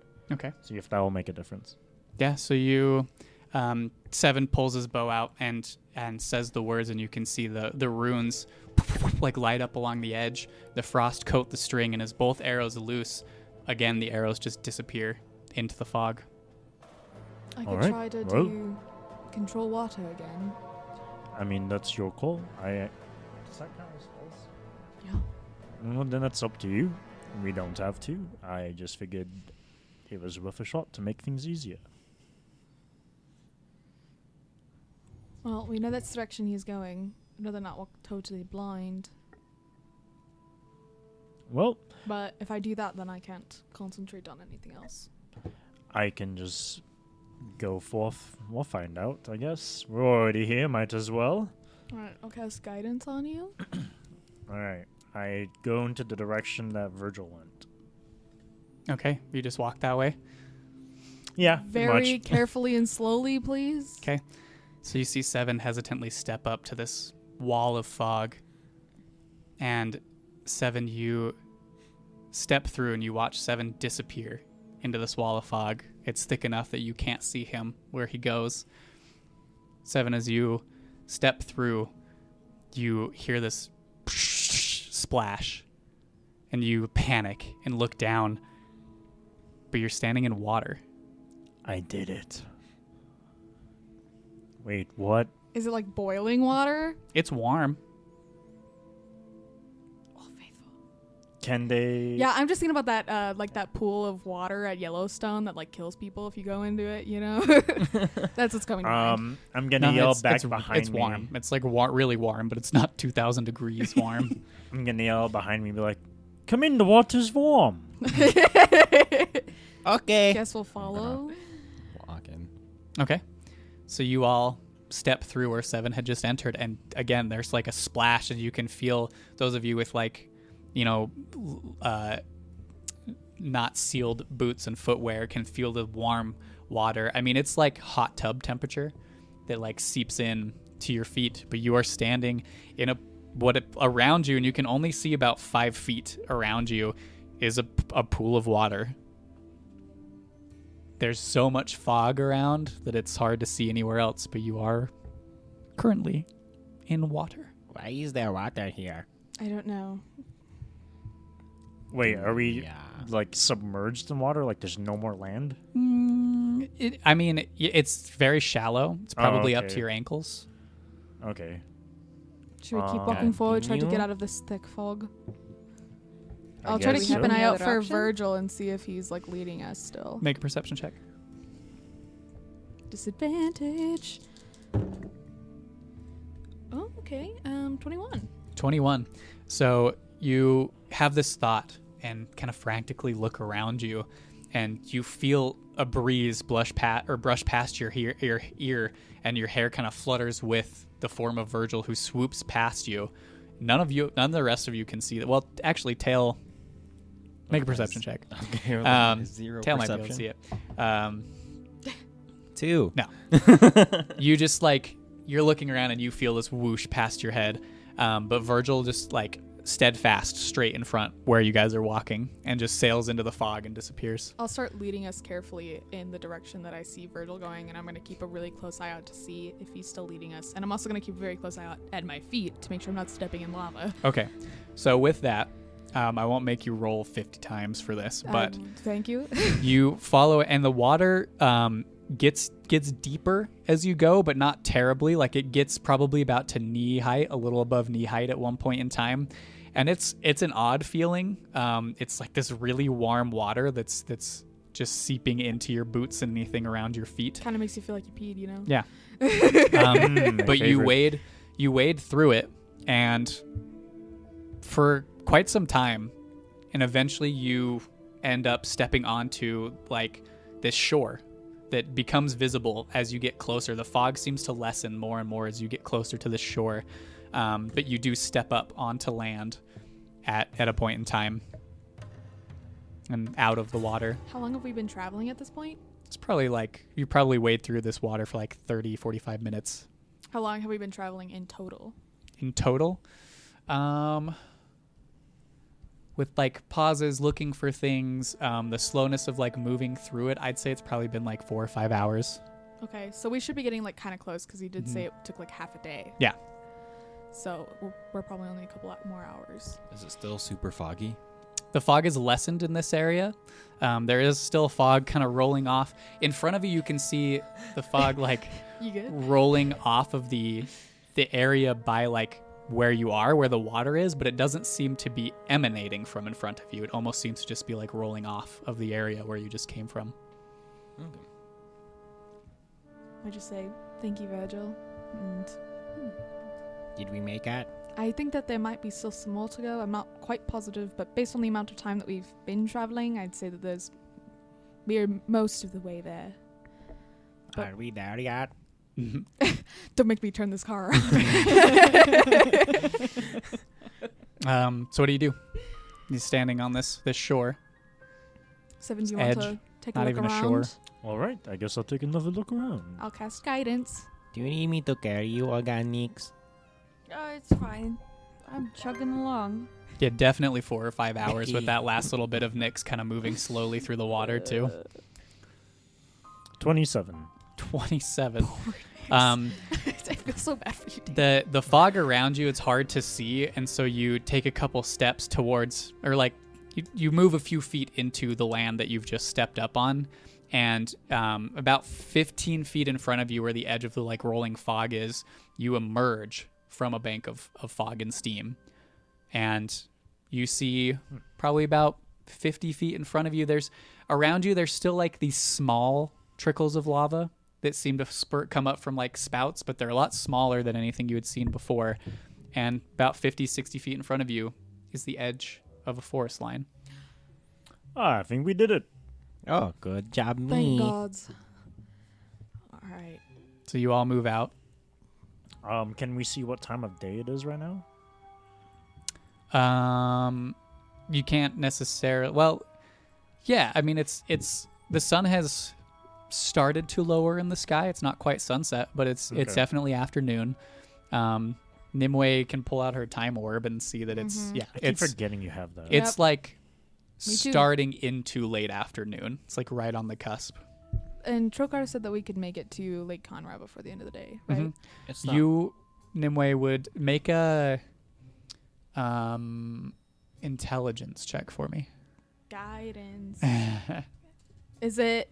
That's an ability check, right? So it'd be a disadvantage. Mm-hmm. Well, this isn't gonna be good.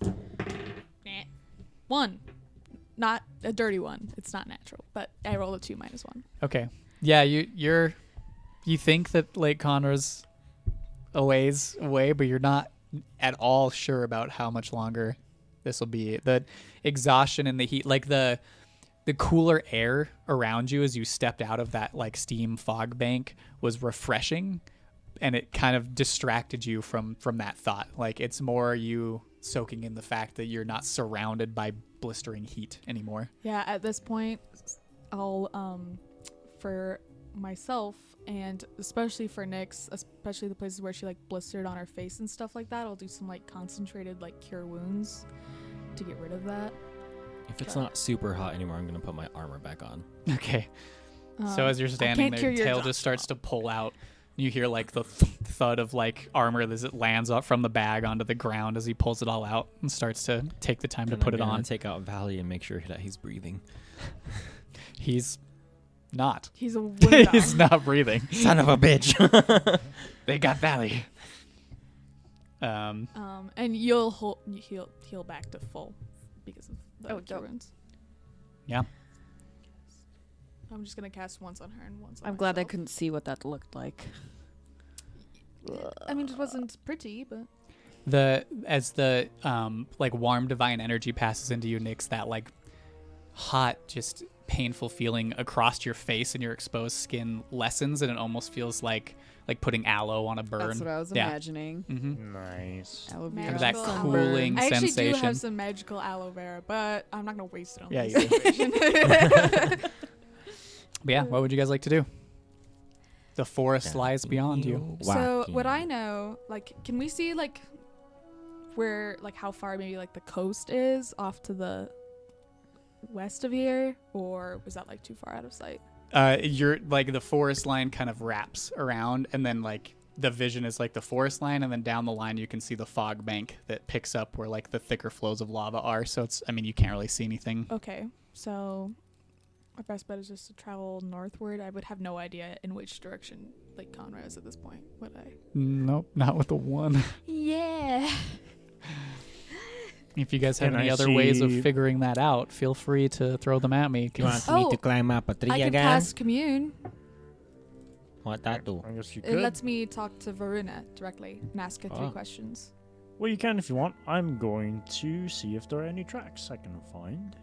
But you're more than welcome to do that. I'm sure it'd be While you helpful. do that, I'll sit down and I'm ritually gonna cast follow commune. 7. Yeah, I'm gonna see if there are any tracks on the ground that I can find, and if not, then I'm gonna go into primeval awareness to see if I can find any what's it called? Of my Humanoids? favorite enemies, yeah.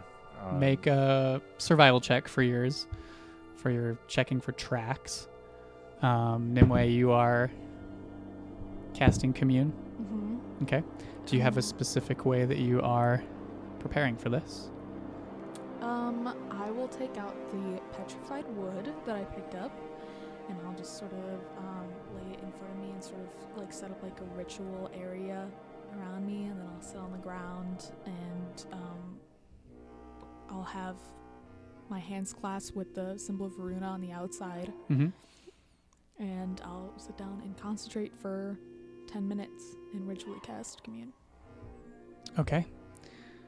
So you do this, and as that ritual completes, you feel, as your eyes are closed and you're clutching your hand, you feel the heat and the air around you fade away, and almost as if rushing water flows in and wraps around you in this cocoon, this calming, familiar feeling of just free floating in water. And you may ask your questions.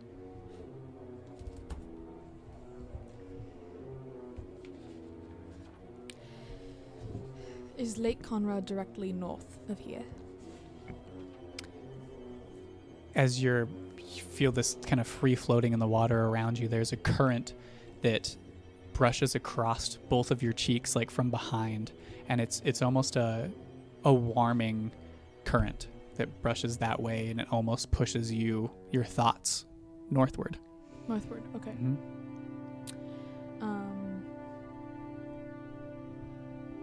Are there guards stationed around the lake that are our enemies? The water around you cools, but not painfully or uncomfortably so, almost in a like negative or a no Okay. type of answer response.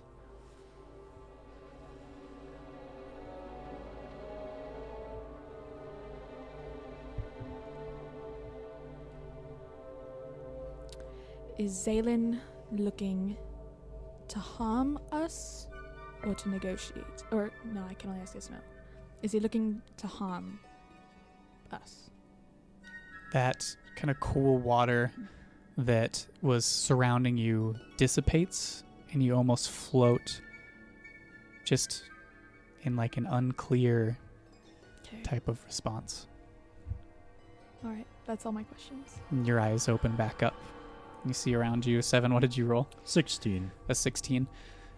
Searching the area around you, you do end up finding tracks that belong to wildlife, again, that seem to be present along the edge of this forest line in front of you. No humanoid tracks or anything like that, Okay. though. But just like game trail. Mm-hmm. Okay. Are there any that lead away from the shore, like immediately? I mean, there's a bunch Like of a them bunch that of 'em? lead away, but nothing like, with that roll, I'd say nothing is like alarmingly like fleeing the area. Okay. Everything's kind of just, scattered movements of animals.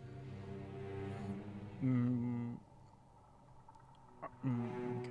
Are there any that come? Are there any like tracks that look like they came over to the lake for like a drink of water and then kind of left? Nothing really approaches Nothing approaches within like everything's just- 50 feet of this area. Yeah.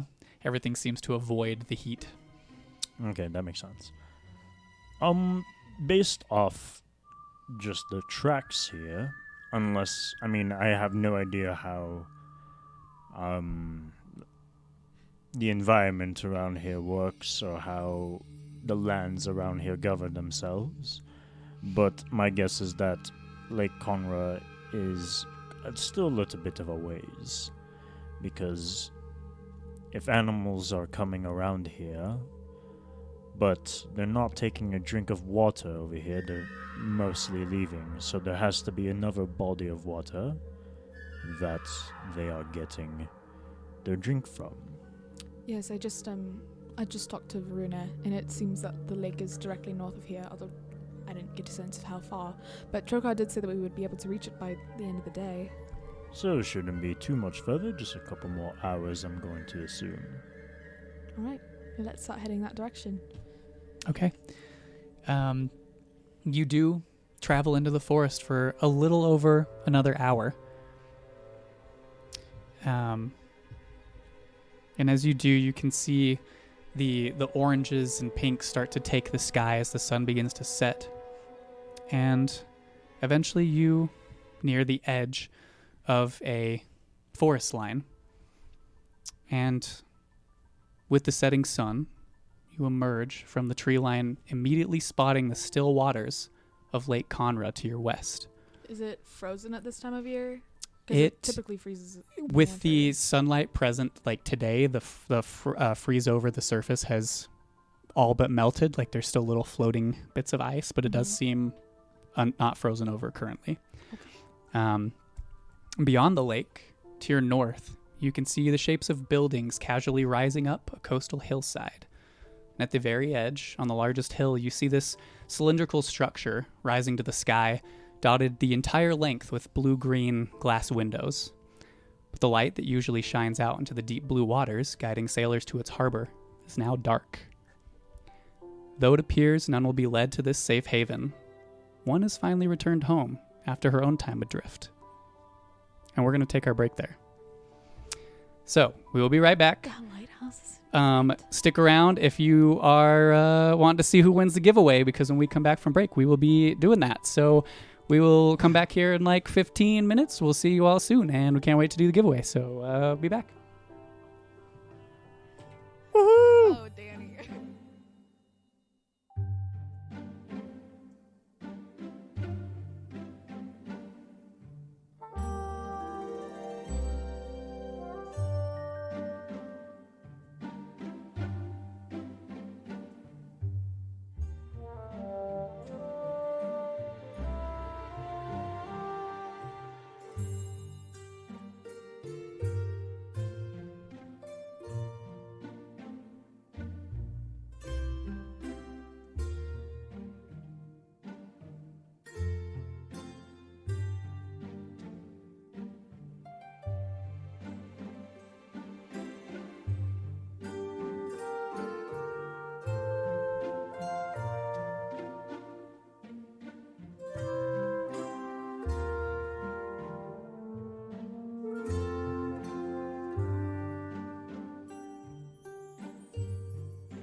All right. Hello, everybody. We are back.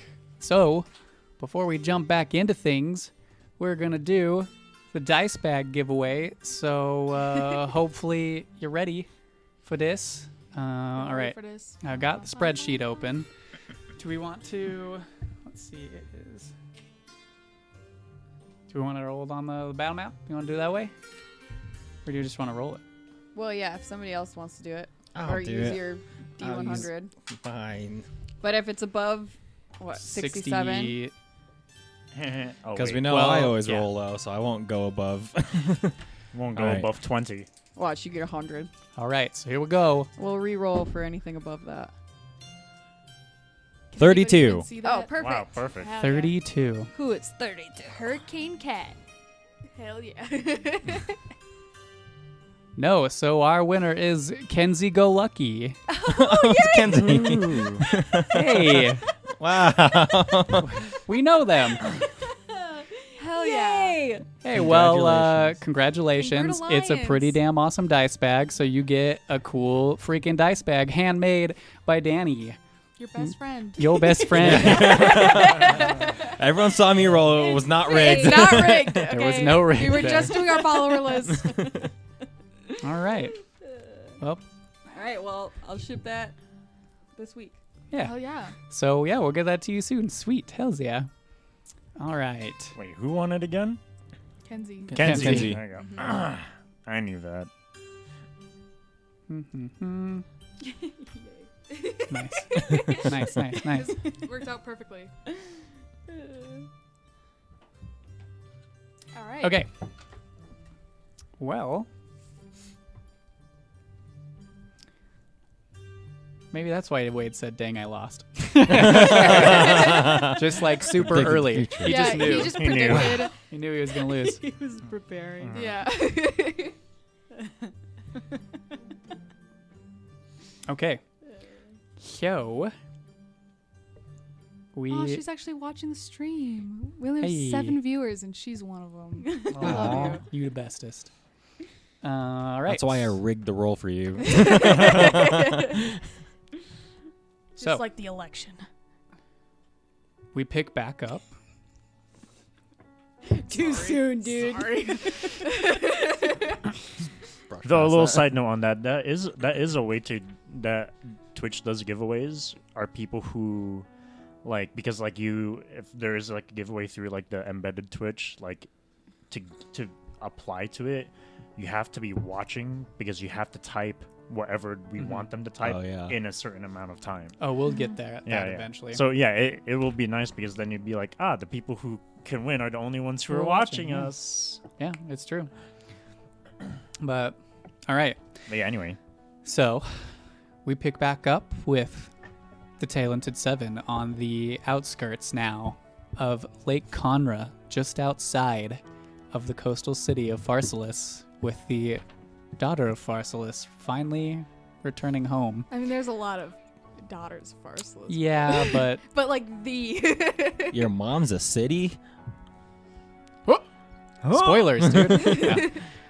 So, my friends, what would you like to do? The sun is setting. You are all exhausted, overheated, and just done. But you are here. This travel that has taken you far longer than you had anticipated, but also quicker in a sense, because if you had not gone with Bartholomew's transportation and decided to ride up here, it probably would have been about another week or so before you had arrived. So you are here in a quicker amount of time than planned. Though we took a lot of damage for it. Mm-hmm. Yeah, you're welcome. As one do. So what would you all like to do? Do I still feel like that magnetism towards the lake? Yeah, so even through the exhaustion, as you stand here close to the shores, it's overwhelming, the pull that you feel. It's almost like pulsing in the back of your mind, pulling you, some weird force pulling you towards the place where you were once buried. I feel like I should go in right now. If you all wanted to start setting up camp, but I think I need to go in. Okay. Well, if you in danger, let us know. Even though I can't Just swim, I will Send a come get message you. or something if you need us. Of course. Yes. Okay, I send out my wisps to find shelter within the forest. Okay. It's not too hard to find a spot kind of nestled in a little nook between a grouping of trees that seems like a good place to set up a little makeshift shelter and camp.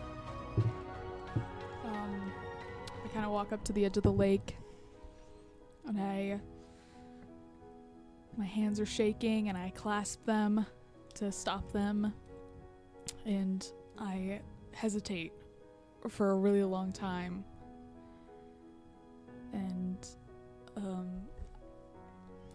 I sort of like take a step back, almost lose my nerve, and I take a really deep breath and start to walk into the lake. So you take that first step in, your foot breaking the surface of the water, and as you watch the ripples echo across the lake, it reminds you that this was once a place of calm, once a place that you went to in solitude, sought out to, take a break from day-to-day things, and for some reason turned into what it is to you now. Take that second footstep in, and the water breaks even more, and you find a bit of resolve as you start to step further and further into this lake. The water rising slowly to your knees, your hands still shaking, your heart pounding in your chest, but that magnetism, that pull drawing you in, down. Water rises up to your chest, to your neck, and you are now like floating in the water, kind of just treading the water, but you feel that pull down to exactly where you think that it is pulling you. Do all of you just continue to sit at camp, or? I'm gonna kind of keep watch over Nimueh at a distance while I have my wisp set up camp. Okay. So, I'll sort of tread water for a second, try to regain my nerve, and I'll even though I don't need to, I take a really deep breath and I'll dive down. you do so, and your breath shudders as you do, kind of, and you submerge below the waters. And you all from the shore watch Nimueh's head bob for a moment and disappear below the surface as the ripples subside slowly and the water becomes still again.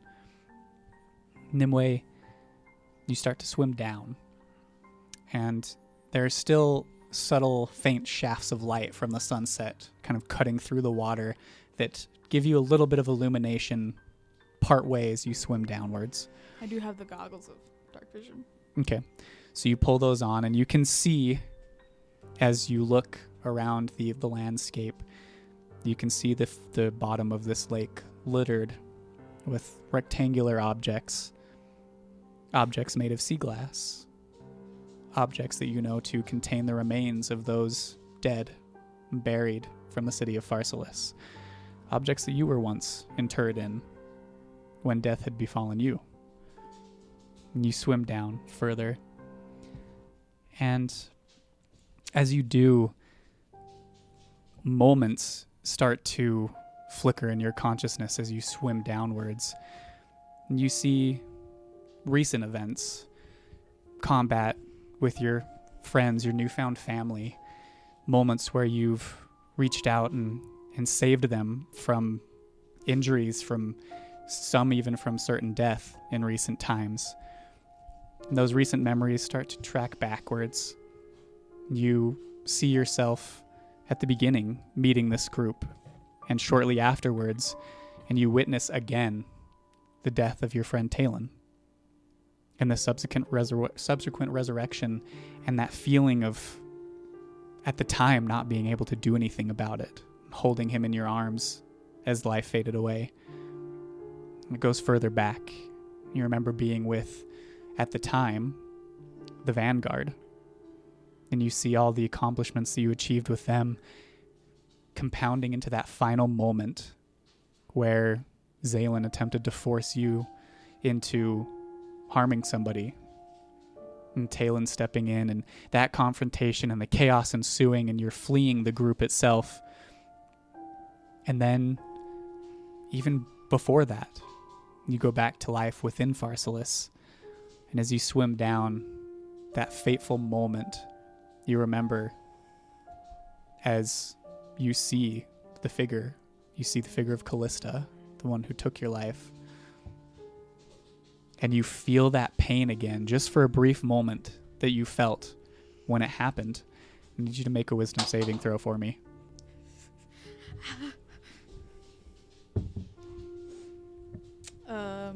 Saving throw, so not at disadvantage.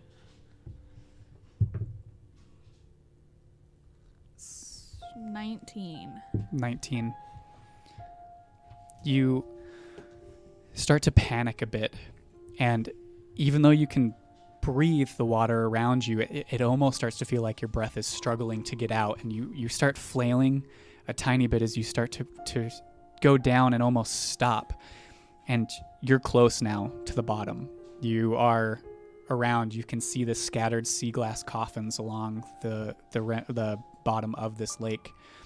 And the vegetation and almost like seaweed-like things that come up from the bottom start to take on almost an alien nature around you, swaying and begin wrapping around your limbs like of their own volition.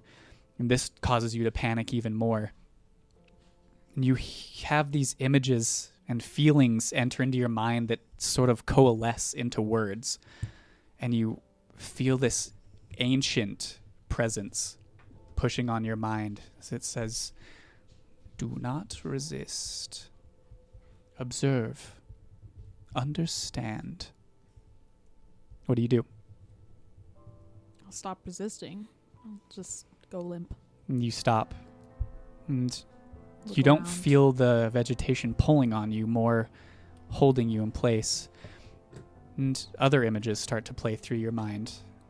Times that you've succeeded in saving those around you, your friends, anybody in Farsolis when you had been under the tutelage of your father, learning medicine.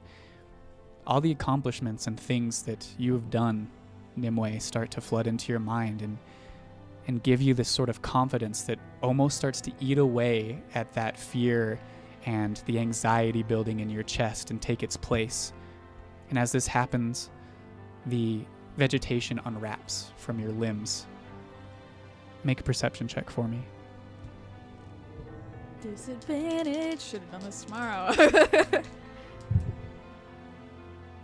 Natural 1. So Natural 10 1. total. 10 is exactly what you needed. Hey, sick. Couldn't fail. So as that calm takes place in your chest and you just sit there floating for a moment, and the vegetation slowly slumps off and goes back to swaying in the slowly moving waters around you, this faint light emanates off maybe 15 feet from you, inside coming from one of these sea glass coffins. This faint sea foam green, bluish, like aquamarine glow that slowly pulses, almost as if it is a wave or a tide of light itself pulsing with the water swaying around you. Is it mine? It is. I'll start swimming towards it Okay. very slowly and hesitantly. You do, and the fear threatens to take over once more, but you hold on to that resolve as you feel that ancient presence almost around you, like nothing you've felt before. You reach your coffin. You see this bit of dull green sea glass, cracked and broken on one edge, where you had punched your way out after awaking in this state of confusion and chaos. And the pulse comes from within as the light kind of just echoes and pulses. Does it seem like the magnetism is pulling me to go into it? It does. It is exceedingly strong here. I hesitate for a long time. and I try to call up that confidence that I was feeling, and it escapes me. And I'll cast guidance on myself and make my way into the coffin. And as you cast guidance on yourself, you feel that warmth, the warmth that guided you after that fateful day, that brought you up and brought you back to this material plane, grow from your palm and spread through your body, and you feel that same presence that you feel when you were brought to the meadow with Varuna, separate from the ancient, just presence surrounding you, but this one fueling that confidence. And you go in, and as you kind of stick your head into the cracks that had formed, that you had broken your way out, you can see down at the bottom of what was once your coffin, this small orb that is pulsing this aquamarine light, and it calls to you. That is what appears to be the source of this magnetism drawing you here, back to the place where you once rested. I'll try to grab it. You reach out and hesitate for but a moment, and as you grab it in your hand, it feels familiar somehow, but you can't put your hand on it. It feels right as you hold it. That ancient feeling overtakes your mind again and again. Images and feelings coalesce into words, and it says in your mind, "This legacy is yours now. Use it well, Tide Caller."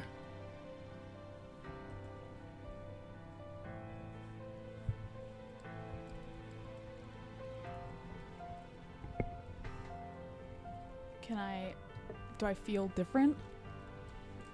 And take a moment and kind of put your thoughts to how you're feeling, and other than a newfound form of confidence and just that resolve at knowing that whatever it was that you were brought back for, your purpose isn't over yet, but you do have a purpose, things that you can do. You have strength that maybe you didn't think you had before. All right, I'll take the stone or the orb or whatever the fuck. As you look at it, it's like this, almost like a glass bead, but not glass. It seems made of some material that you're not positive of, but you can see within it, and there seems to be this blue energy that ebbs and flows like the tides inside of it, constantly shifting. All right, I'll take it and make my way out of the lake back towards my friends. Okay. And as you all watch from the shore, eventually the water ripples and breaks again as Nimueh rises and slowly makes her way out of the waters of Lake Conra to where you have all made camp. I found this. I'll hold out the bead. It was in my final resting place. It was supposed to be, at least. What? Can any of you identify it? I could identify it. Would you be willing to? Yeah. I'll cast Identify. I believe that's first level, isn't it? Yeah, but you can also ritually cast. Okay. Well, I'll just cast it. Okay. I don't use my spells for that. Want to know right now? So, Nyx, as you rest by the fire and she presents this orb to you, you can see now the shifting of the colors within, almost wave-like, mesmerizing as you hold it in your hand and turn it back and forth. And you reach out with your arcane knowledge, cast into it to figure out what this could be. And while it doesn't come back with anything in particular, you get the sense that it is something incomplete. Something else needs to happen for whatever this is to reveal itself. I don't know, because I really haven't used this spell before, so I don't know if this is normal. I just watched DeWitt do it, but I can't.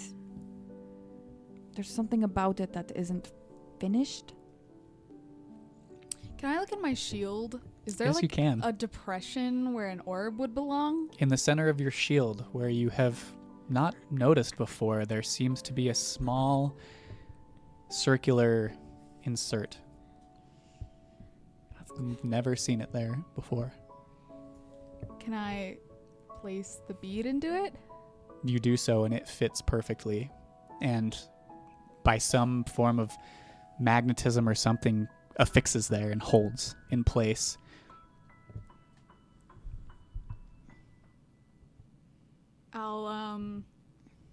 I'll try to do the geyser ability with it.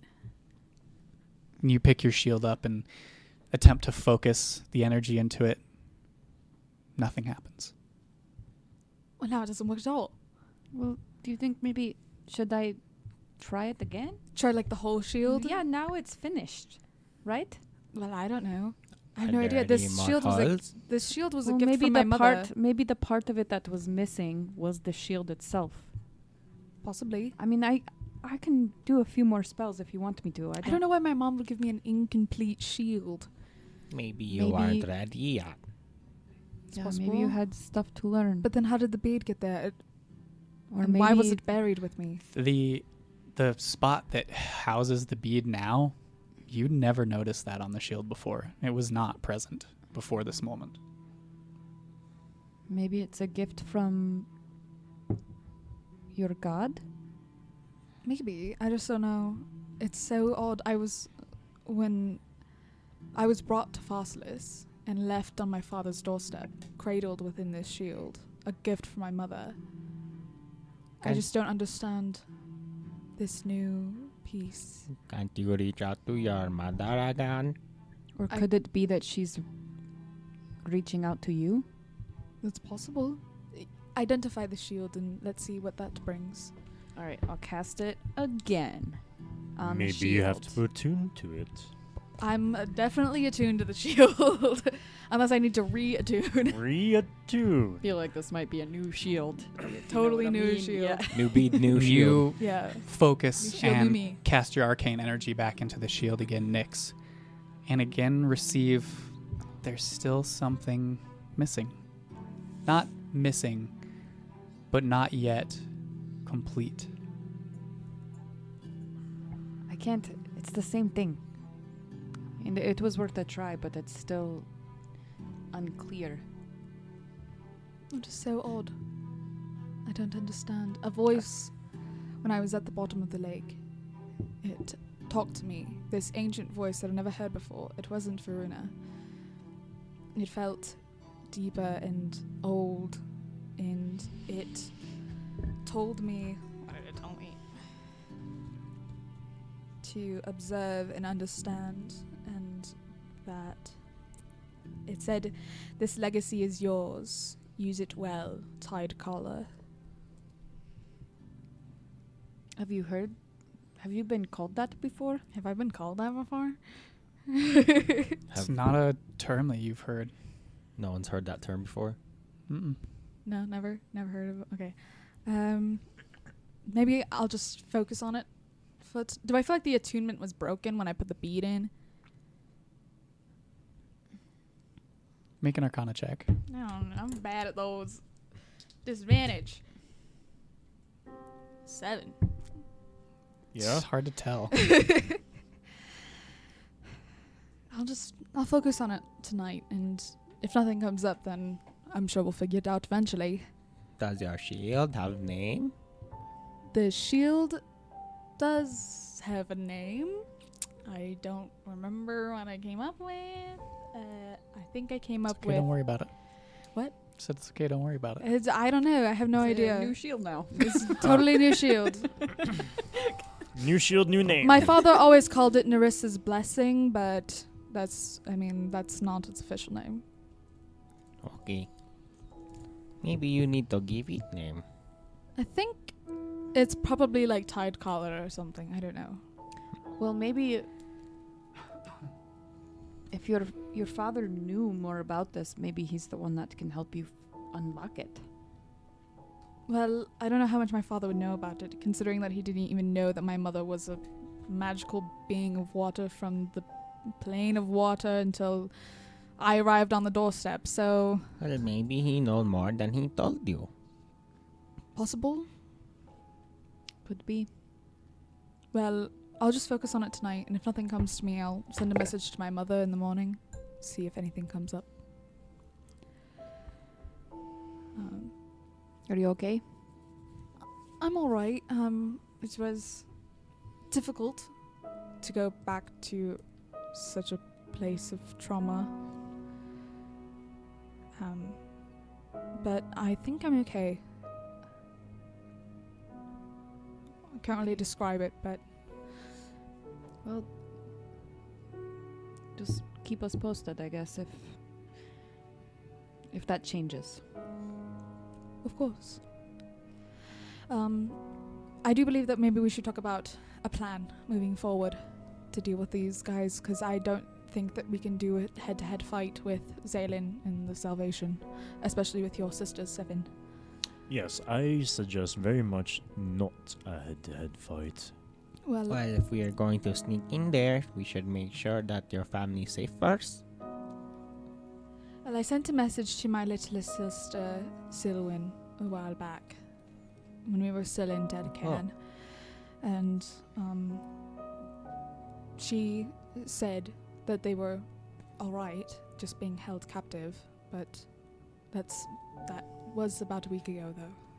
Well, if we can free them, then we could be more confident about accidentally fighting so that they won't be in trouble. Well, I'm kind of thinking about sending some messages to some of the people of Farsolis. We could definitely find places to hide out there. I mean, I had excellent relationships with a lot of the families there, such as the keeper of the tavern, Diona Silcourt, I think is what it is, Silcourt. I don't know, I don't have my fucking backstory shit up. I probably should have I it do. up. Good.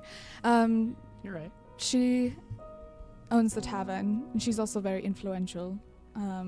There's also the head of the Glass Guard, which is the people who guard the city. And he's an excellent fighter. But at the same time, they all thought you were dead because you never told anyone, right? No one in Farsolis would know that I'm alive, except for now Silwyn. Did she believe you?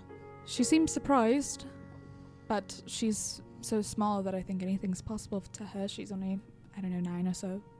Yeah, then the others that you might seek help from might not believe that it's you. I can think of some ways that I could convince them. Okay. Who is it? I think in some shape or form we will have to do some recon. We have no idea what we're up against. We need to kind of survey where we would have an advantage most. The problem is if they're in the city, it's not like we're going in and rescuing a few people. Like, they have a hold on the city. I don't see any way out of having a confrontation with them. Well, I do, but it's sort of a long shot, and also I don't think that you all will agree to it. But, alright, let me start from the beginning. When I first woke up from my death, I woke up at the bottom of the lake in a glass coffin that was trapping me in. It had no air in it. And I started suffocating and had to break my way out of my coffin and swim my way back to the surface. And as I emerged, I ran across the Vanguard with Zaylin and Tail. And me. And I was in an awful state afterwards, practically catatonic. And it was really difficult at first, and I felt really vulnerable, and Zaylin was strong and protective and kind at first. and he and I had sort of a relationship. What?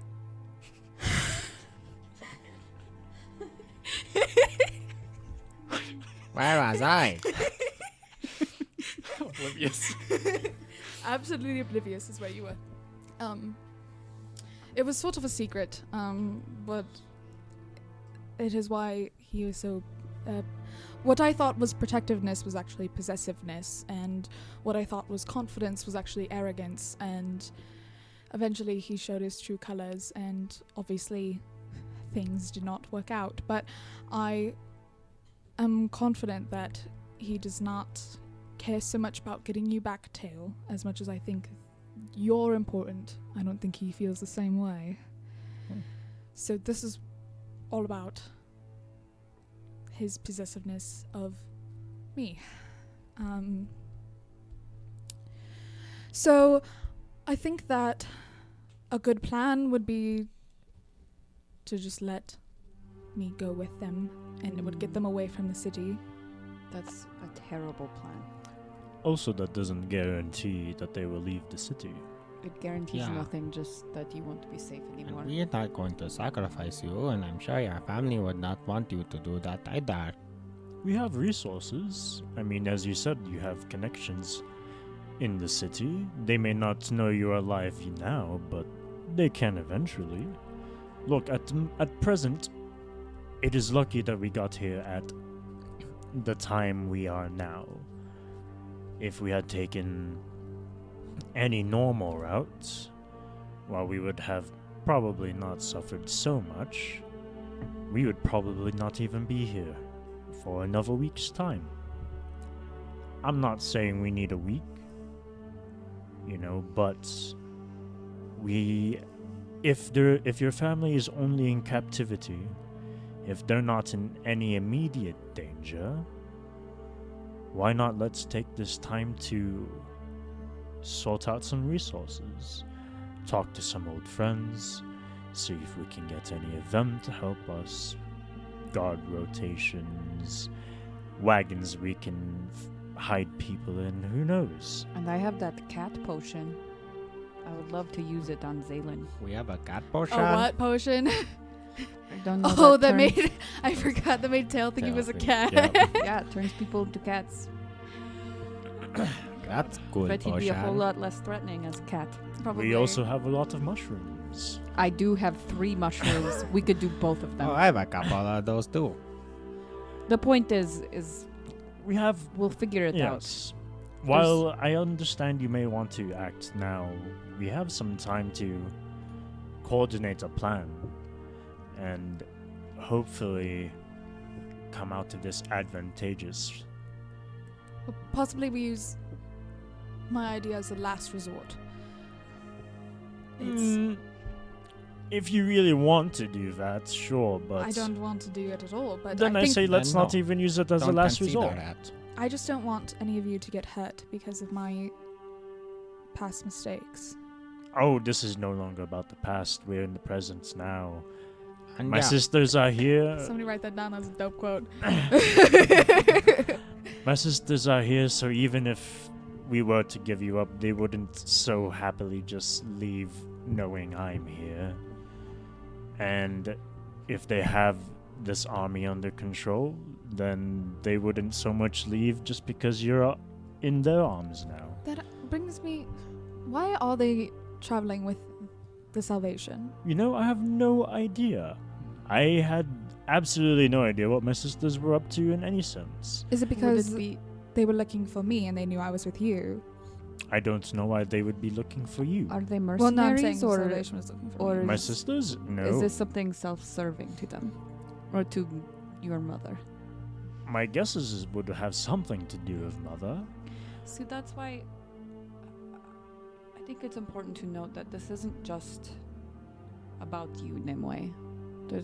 We're all connected to this in some way. and even if it was And just about it's you, your we home. still family.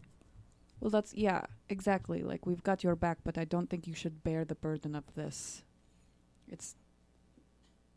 I mean, his siblings are here, and Callista put you in that grave. I mean, she has ties to me and Tail. There's a lot more going on here, so you don't need to shoulder that.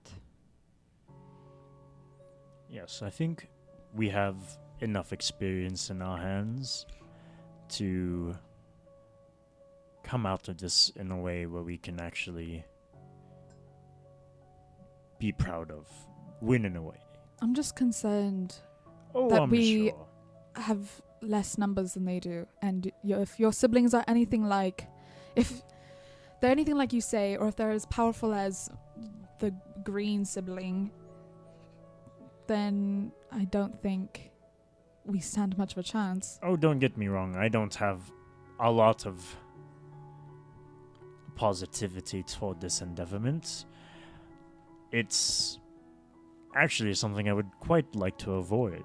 I wouldn't want to meet any of my family in this condition I'm in right now. But we're here now, and we've made our choice, so why not make the best of it? Should we try to fight them first, or negotiate, or... Oh, I Negotiate, see. Probably. I say if we have to even...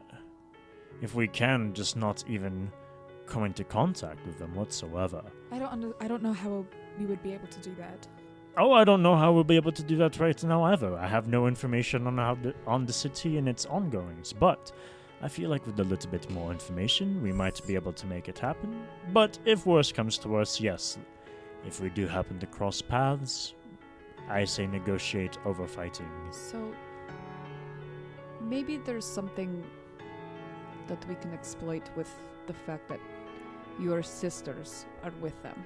Why? Like, Oh, maybe yes. do they know if, since you have been, I don't know, losing your memory or whatever, You have no idea your why. power, whatever. They there? Did you feel like a connection to them before that? If you can't answer, I understand. I mean, we have a connection. Can we trick them into thinking that you're like more? I don't know. Would they be afraid of you? I doubt that. While they may not necessarily know it, they can probably sense that my powers have waned, especially if there is another one who has replaced me. Then it can only mean that my powers are disappearing, because our powers ultimately stem from Mother. So, I mean, definitely we must... I want to use some trickery in this. I think it's our best bet is while they may know we are here or coming here, I don't think they know exactly what we're going to do here. Maybe we could disguise ourselves as those weird things. Yes, I would like that. I'd like disguises. I can't disguise myself. Well, you don't have to be involved. I've got a disguise kit, and I'm very good at it. we all know this here. Mm. My skin is blue. And my skin is red. Like, that's going to be very difficult to change. You underestimate my ability. We will find ways. Rolls a 1 on your... Wow, looks great. quite a few times on disguise kits. I'm sure we'll find ways. But I mean, if we're going to do this, I feel as if, trickery, disguises, underhanded ways, bribery, whatever you name it, shadow arts.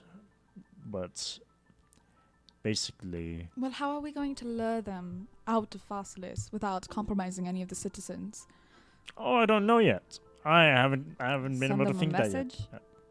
We could do that. I could lure them out, possibly, but I think that have... they won't let go of the advantage that they have of being in the keep. Oh, the- yes. Bottom of the lighthouse, the great hall that we would hold all of, the sort of court and everything. It's pretty well guarded. There's only one entrance and one exit. They would be hard pressed to leave that advantage. Exactly. So we need something of very high value for them to want, for them to leave. Well, Which is what? that's why I'm thinking. I mean, you're bait. I'm Yes. bait. Either one of us are bait. However, I don't know if us alone would be enough. They already know that we're coming. Do they know that who you're traveling with? I assume Or so. do they think it's just you? I think that they know more than.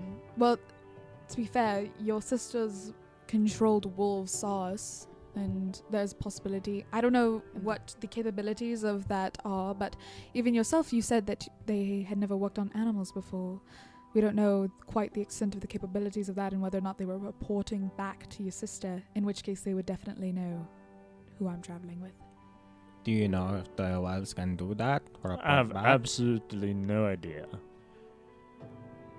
I didn't know they even liked wolves. Well, clearly she didn't. She turned them into those awful wraith things. Yes, I don't know why she would do that. But would your sisters even want you alive? Or would they rescue Oh you? yes, I'm sure they want me alive. Your brother keeps on taunting you, doesn't he? They wouldn't dare kill me if Mother doesn't allow it. Though I'm sure they would very much toe with the line. But if they are replacing you, why wouldn't they kill you? What Who value do you knows? have to them? Well, you're not They don't fully really replaced tell me yet, things. are you? I have no idea. This is all just guesses. I have no idea what my family's up to. I don't like to talk to them. Is your family united though? I mean, generally, or do they all? They are united in the sense that they have one goal, and that is to serve Mother. If you're asking if they're united as in they like to cooperate with each other, not whatsoever. Do the twins, the sisters, do they They'll cooperate? cooperate with each other more so than any others, but not necessarily because they like each other. They just happen to work well with each other. Hmm. They're complete opposites, though.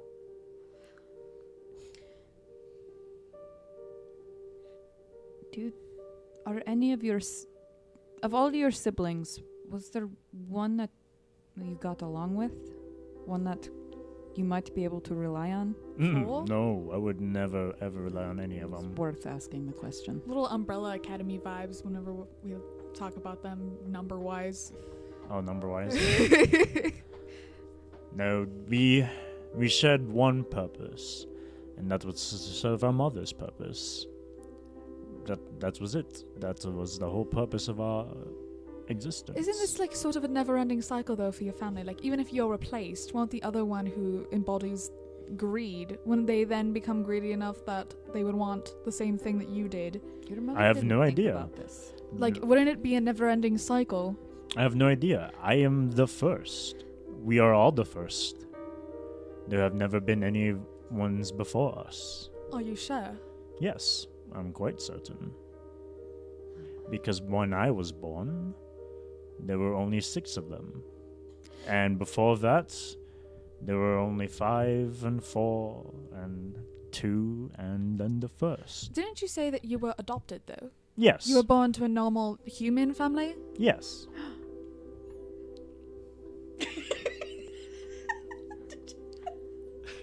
Well, you We're are human. human. No! Do you remember your human family? No. Do you remember your real name? No. Not Have you always just whatsoever. been Insight check. I mean, I know the answer, but I just feel it. Have you ever been referred to anything other than Seven? 2. Nope. My name, my whole life has always been You're Greed. also at disadvantage. Greed? Only greed. Only When did you start Greed. going by Okay, Seven? 2, yeah. When I turned to this. Which was 14 14 years ago, right? 14 Yes. years. So, I have a little spell that I might be able to do. How soon would it be coming on 15 years?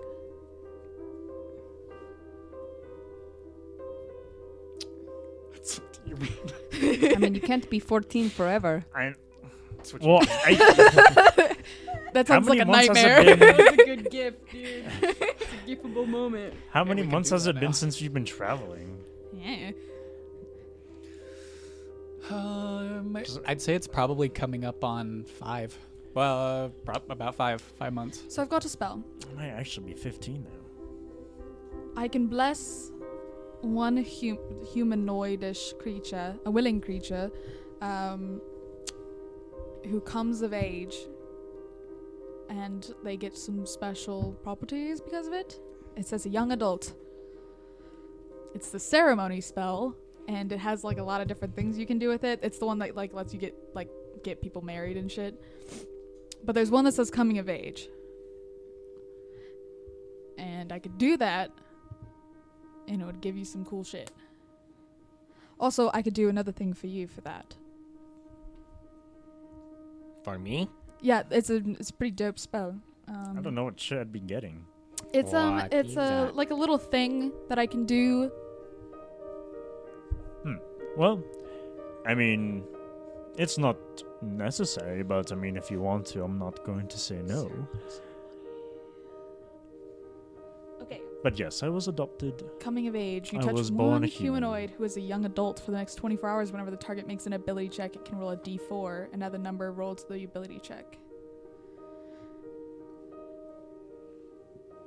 Wait, what? One more time. If I can touch one humanoid who is a young adult for the next 24 hours, and whenever the target makes an ability check, it can roll a d4 and add the number rolled to the ability check. So it's basically like a 24-hour bless instead of a yeah, yeah. 1-minute bless. Yeah. That's cool. Also, I can do dedication for tail. You touch one humanoid who wishes to be dedicated to your god's service for the next 24 hours. Whenever the target makes a saving throw, it can roll a d4 and add the number rolled to the save. Oh, that's nice. Can benefit from this ride only once. Yeah. Well, maybe And at I some could other save point. it, but it might be helpful if we end up getting into a scrap. That's true. I was just wondering how old you were, because in my culture, 15 is when you become a young adult. I don't really have a culture. At least That's obvious. what you would normally call a culture. I think my culture is more important since I'm the one casting a spell. that would probably make sense because I don't even have one. Yes, exactly. I mean, a spell Or culture. or a culture. Any oozles. Okay, so we need to come up with a plan at least for tomorrow. I'm just, you know how our plans always go. Well, we can't just They go in there don't. willy-nilly. Sometimes I feel like that might just be better. You know, Every sometimes I time really we've had do. a plan, it just goes to shit in like 5 minutes. Well, You it's better know, to have some sometimes plan I instead really of no do plan. want to go willy-nilly, and you know, but I think this time we need at least a little bit of foreplanning. So Foreplay? avoid your sisters, or Yeah. Oh, definitely. Yes. okay, what kind of defenses should we? I mean, what can Zaylin do? What can your sisters do? Is there anything we can do to prevent their attacks? Zaylin's a fighter. He doesn't really cast spells, right? No, not that you'd ever seen. There was Kaithana, who was also like a fighter type, and then Gallus was like a bard type. I think you might be wrong. Or do I on have that backwards? I thought one of them was I thought Gallus was like the more charismatic one. Where are they? I can't remember. I can't remember these things either. Why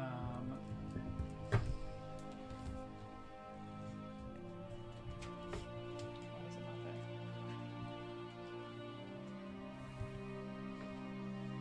Hope it's missing, but if I remember correctly, Gallus was more of a like fighter type, and Kaithana was more of a. I believe Kaithana was a spellcaster.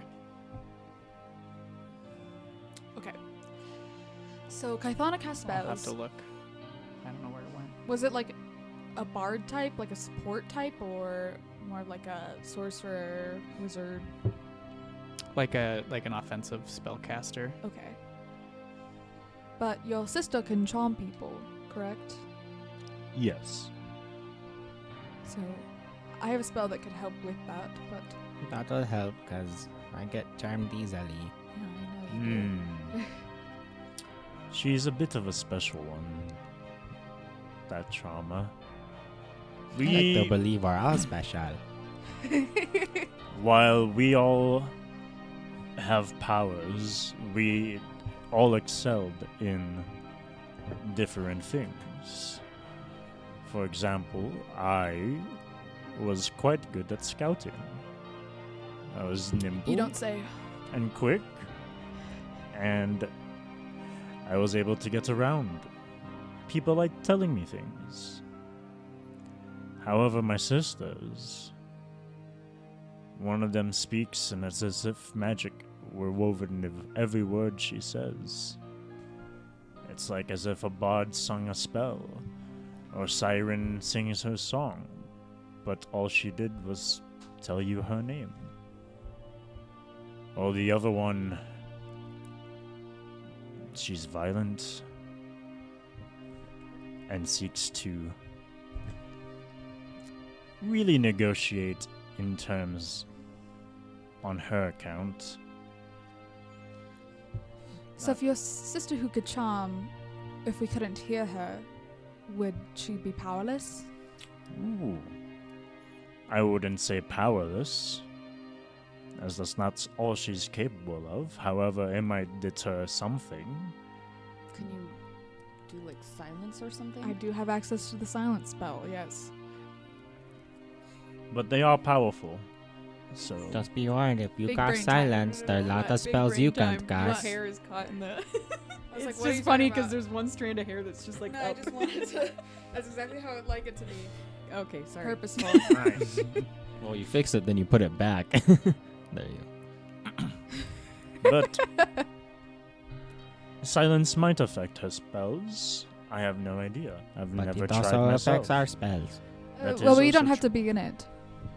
Center it But on then- her. I know, but she can walk out of that. But to what extent that to their powers, I have no idea. As it has been about 15 years since I've seen them last. All I know is that they are very powerful spellcasters. The both of them. Dang. If only we had one of those anti-magic storms. Ooh, wouldn't that be entertaining? That But then would be I'd be convenient. useless. But then I would still be okay. And I come up triumphant again. Okay, so I mean, I can contact some people in town. We can probably find some place to hide out there, but I'm not really quite sure what to do as far as luring them outside of the keep or staging an assault or. Maybe if we get to Zaylen, he's the leader of the troop. Maybe they'll listen to him. Well, I don't think that. I don't. It think seems the as though sisters will. Seven Sisters are just along because it's convenient for them, not because they actually give a shit about Zaylen in any sort of way.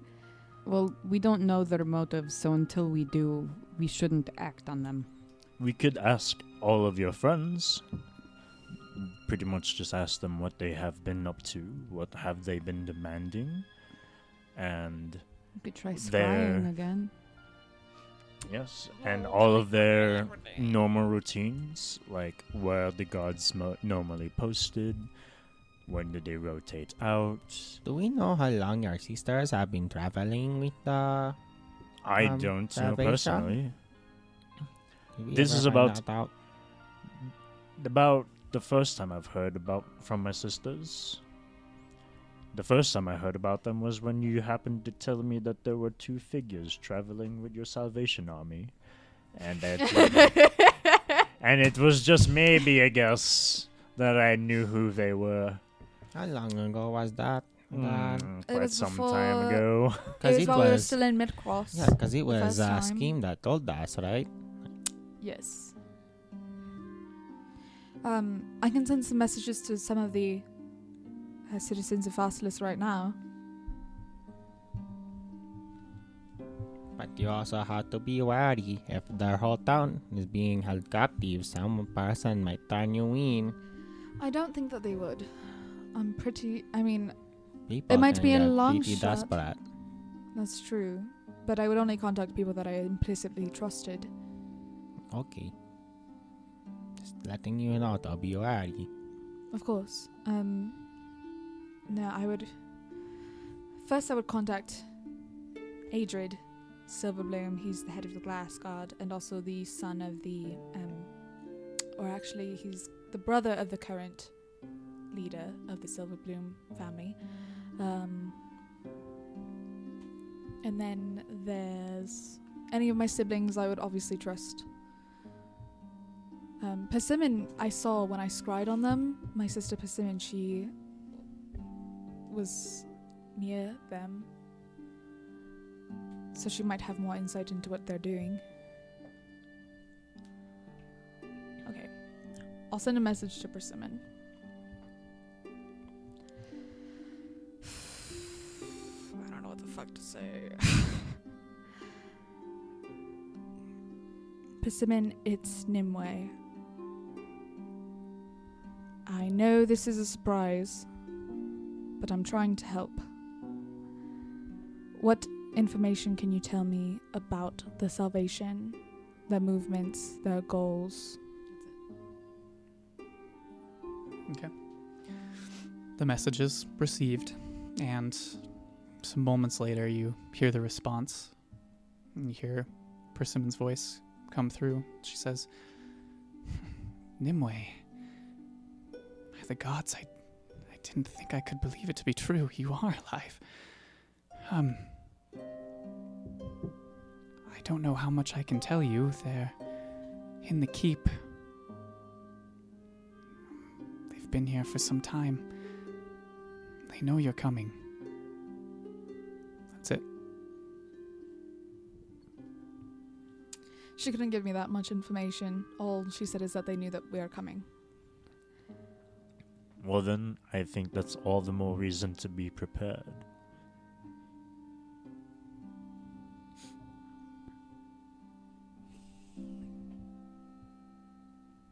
True. I mean, what could we do that would give us some kind of advantage?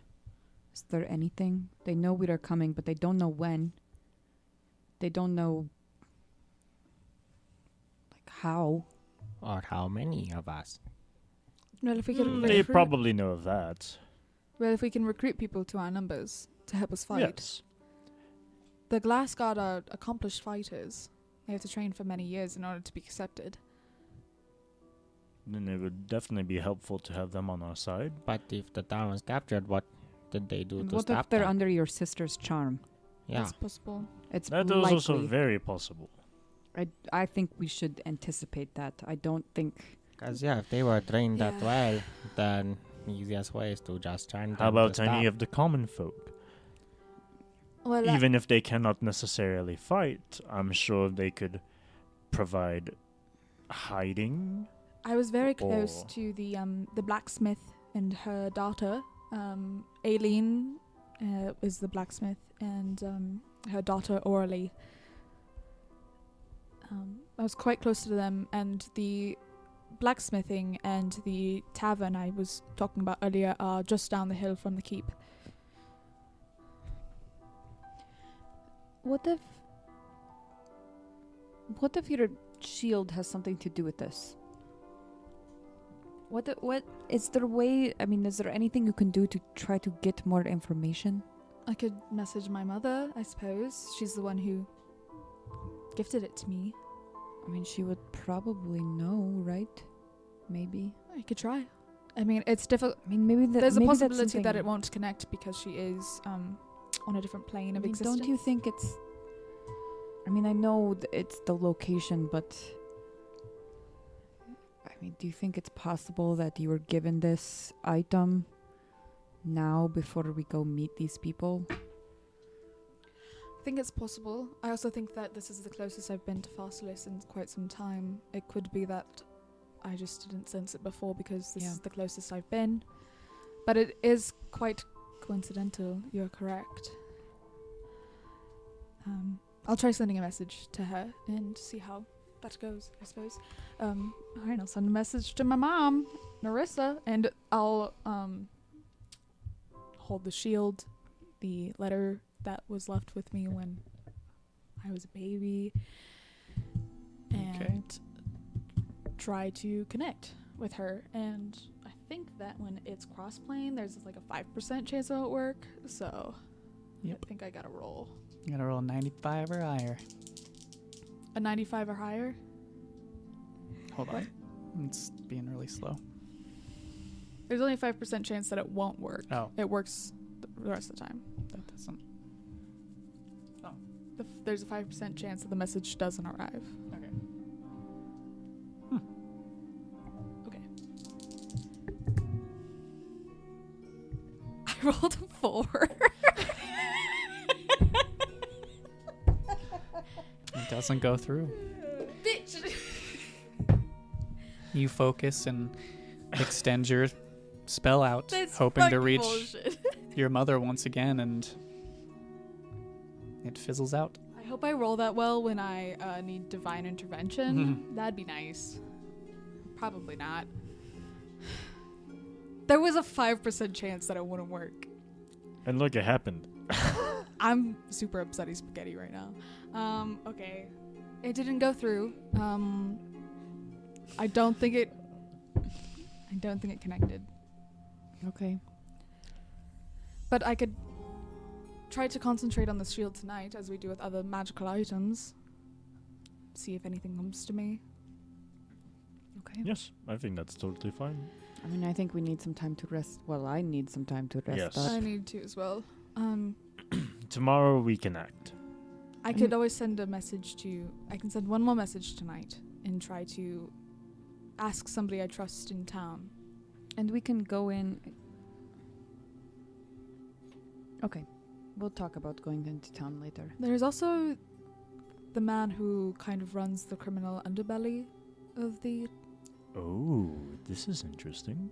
I've met him several times. He's definitely a seedier sort of man, but I think that he's trustworthy These are to the a type, degree. These are the type of people I like in these situations. What's the his name? city type. His name is Aether Windhollow, I believe. Mm-hmm. He runs the Blushing Fox Tavern in the Merc, just across the lake. Well, that's a front if I've ever heard it. It's definitely a front. But he pays his taxes, and he's a citizen of Farsolis. I can't imagine that he's benefiting from the lockdown. I can only see that he'd want it to be ended. I like it. Let's use him. Maybe there are secret ways into the city. That's what I'm Well. thinking Aether could help us out with. And we have coin. Indeed. And you know, if we need to disguise you, maybe could you wear Tails armor? Doesn't that disguise? I just Well, don't think it's yeah, very you can wear discreet. Well, he It wears would- it. It It's will just still not stop you discreet, from being but- recognized as who you are, at least. Just something to think about. We don't have to decide that now, but I think it might be better if people can see me as I am. At least the people that we trust, because I think Which it will people we trust? generate trust with No, that's them. why you just lift But up the if- helmet. I when think you we should talk. go into it assuming that the entire City is out to get is us. charmed and they will Yeah. be looking for you. So you will stand out. True. So you can. I mean, I think it's probably safer to.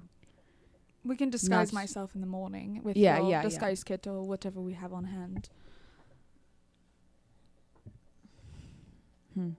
I'll send a message to Aether tonight, and hopefully he's not charmed, but I doubt it. He wasn't a very important person, generally speaking. I don't see why he'd be important to Zaylin. Plus he keeps a pretty low profile, usually. Alright, taking a risk.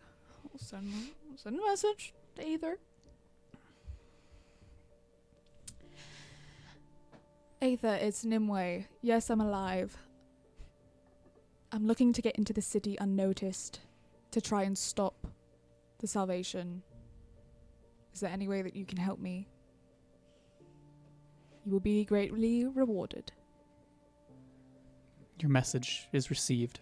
In a few moments, you hear a reply. It says, "Right, heard you were still kicking about. Best come back by the Blushing Fox. Be easy to explain in person. We'll send someone out to watch for you." He sounded like he would hope. It's good. Let's start there. All right, we'll do it in the morning. Head that way. Thankfully, they're in the murk, and I doubt that Zalen's watching it that closely, considering it's probably beneath him in his eyes. And if not, well, then we go the old-fashioned way, and we'll do it live. We're doing it live. All right. So you all settle down in your camp, finally to Farsolis for the evening. Is there anything you would like to do to prepare for your sleep? You're a couple, you're feeling pretty exhausted. Are you setting up watches? Like, what's the plan here? We'll set up I'll some eat another watches. mushroom. It's like, all right, let's go. Let's do it. They As- cancel out, right? The levels of exhaustion. Yeah, that's what you do when you're tripping out on hallucinogens. You gonna eat do more that. hallucinogens. That was a joke. Please. You never know. Maybe it'll be like an Stop. enlightening. Like the more mushrooms you eat, the more like, I beg of you. enlightened you become. Yeah, one trip just cancels out the other trip, right? Yeah, that's Yeah. exactly how it works. Whenever you're Until you're tripping just too dead. hard, That's how take that more. works. Please don't listen to us. We don't mean that. Please, if you're having a bad trip, don't take more. Drugs are bad, okay? Okay. Anyway, I'll take first watch. Okay. All right. Anyone taking first watch with him? Or I'll go. Okay.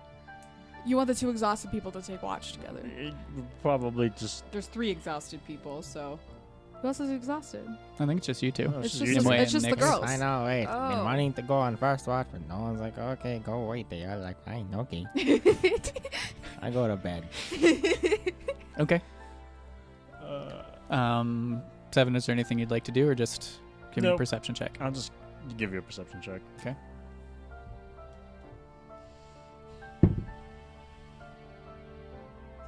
Oh, that's not good. 7. Fitting. I feel like that should be a crit for you, you know? All right, crit. It's relatively dark around you as the sun sets and night takes hold. You can see the faint lights of the city and movement within the murk where Nimueh has described, like people bustling about. But other than that, there's not much that you can pick up in your general vicinity or anything around you. Okay. Nimueh, as you lay down to sleep for the night, the exhaustion kind of washing over you, there's still that like feeling, even though the exhaustion threatens to like take hold and just you do pass out, but like with that feeling of resolve, that newfound sense of strength that you gained during your experience in the lake. But Seven's watch passes, nothing interesting happens per se. And second watch, Tail, are you taking that then? Okay. Anything you would like to do, or just No, all right, give me particular. that perception? 9. And Jesus. You did so well. Same, you just kind of zone out watching the lights over the city. Some of them fade out as the night goes on. You can watch you watch the stillness of the lake nearby you, but nothing really catches your eye as the sun begins to rise and your watch ends. You all do have your long rest. Nothing seems to happen throughout the evening, so that's one level of exhaustion for Did you I two that's gone. attune to the shield? Make a perception check. Check when you wake up. Damn it! I thought I was gonna not do that this session. That's my worries. Natural 1. You did it. You even did you roll with disadvantage or just Nope, I'm just Jesus. rolling really bad. You look around and you can't see your shield. Do any of you see my shield? Do Oh, I see the no. shield? Make a perception check. Where did it go? Did you steal my fucking shield? I'll start looking for it. No. Perception check. no, like getting up and looking. Investigation check. There we go. 21. 21. Okay. That's good. I'll just wait for what Nick says. It's back at the bottom. 22. Okay. Bitch. So 7, you kind of just sitting where you are, start looking around, and you, over by Nimueh's kind of area where she had gone to sleep, there's an unfamiliar object laying on the ground next to her, and you point this out, and Nix, you immediately see it and step up and grab it. And there's like this almost brick-sized object, but thinner, with like wrist straps, and the like bead that you had seen the evening before is inlaid in the center of it. Is this like the dope ass Kratos shield that like? I don't know. Did your shield just turn into an arm brace or a gauntlet or whatever the shape? Is this my shield? Oh no, you told me. What the hell happened to my shield? You transformed. I'll like strap it on. It fits snugly, like perfectly onto your wrist. Okay, I do wear it on my right arm. Okay. Well, this seems useless now. Can you imagine nothing to being shield? I like try to like think of it in like a shield shape. Like try to like vamp it. Shield. You start like pumping your arm forward. Nothing happens. Can I like concentrate on it? Like attune to it? Like I don't know. You feel a connection to this object on your wrist, but Is there a just button? that motion's not. Is it magical shield? Then I'm gonna like start flicking the air where her shield might be. You feel nothing. Just flick the air above her wrist. Is there a Nothing. button to press? Can I like touch like the bead on it? You touch the bead and it kind of thrums with an energy to the touch, but nothing. What if you? Nix? Can what you if identify? Can you throw? identify? What if you throw forward? That's what I was. N- Or like this, or like this, thrust. or like, Hold like it above your head and go, Tide color!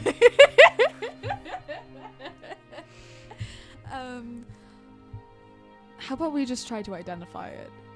Or you can try the thing Identify. I told you. I will Nix. try to identify. Oh, Seven, you have identified. No, I do not. Oh wait, I don't have to roll anything. Yeah, I just identify it. Or I determine there's something unfinished about it. No, Okay. nothing unfinished. Your spell goes through, and Oh, it's you're different this time.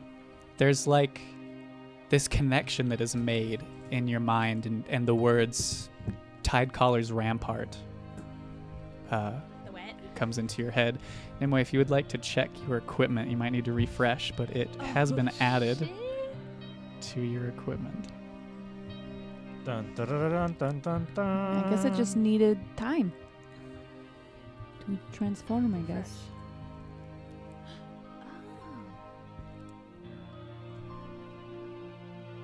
Oh, I get a +1 bonus to AC. Fuck yeah.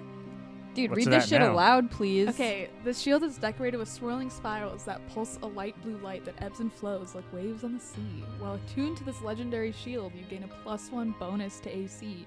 In addition, you learn the Frostbite cantrip. You can use the Shape Water cantrip to create a spike of ice. Make a melee spell attack roll. On a hit, you deal 2d6 cold damage. The shield has 8 charges per day that reset after a long rest. While wielding it, you can use an action to expend 1 or more of its charges to cast the following spells without expending any spell slots or components.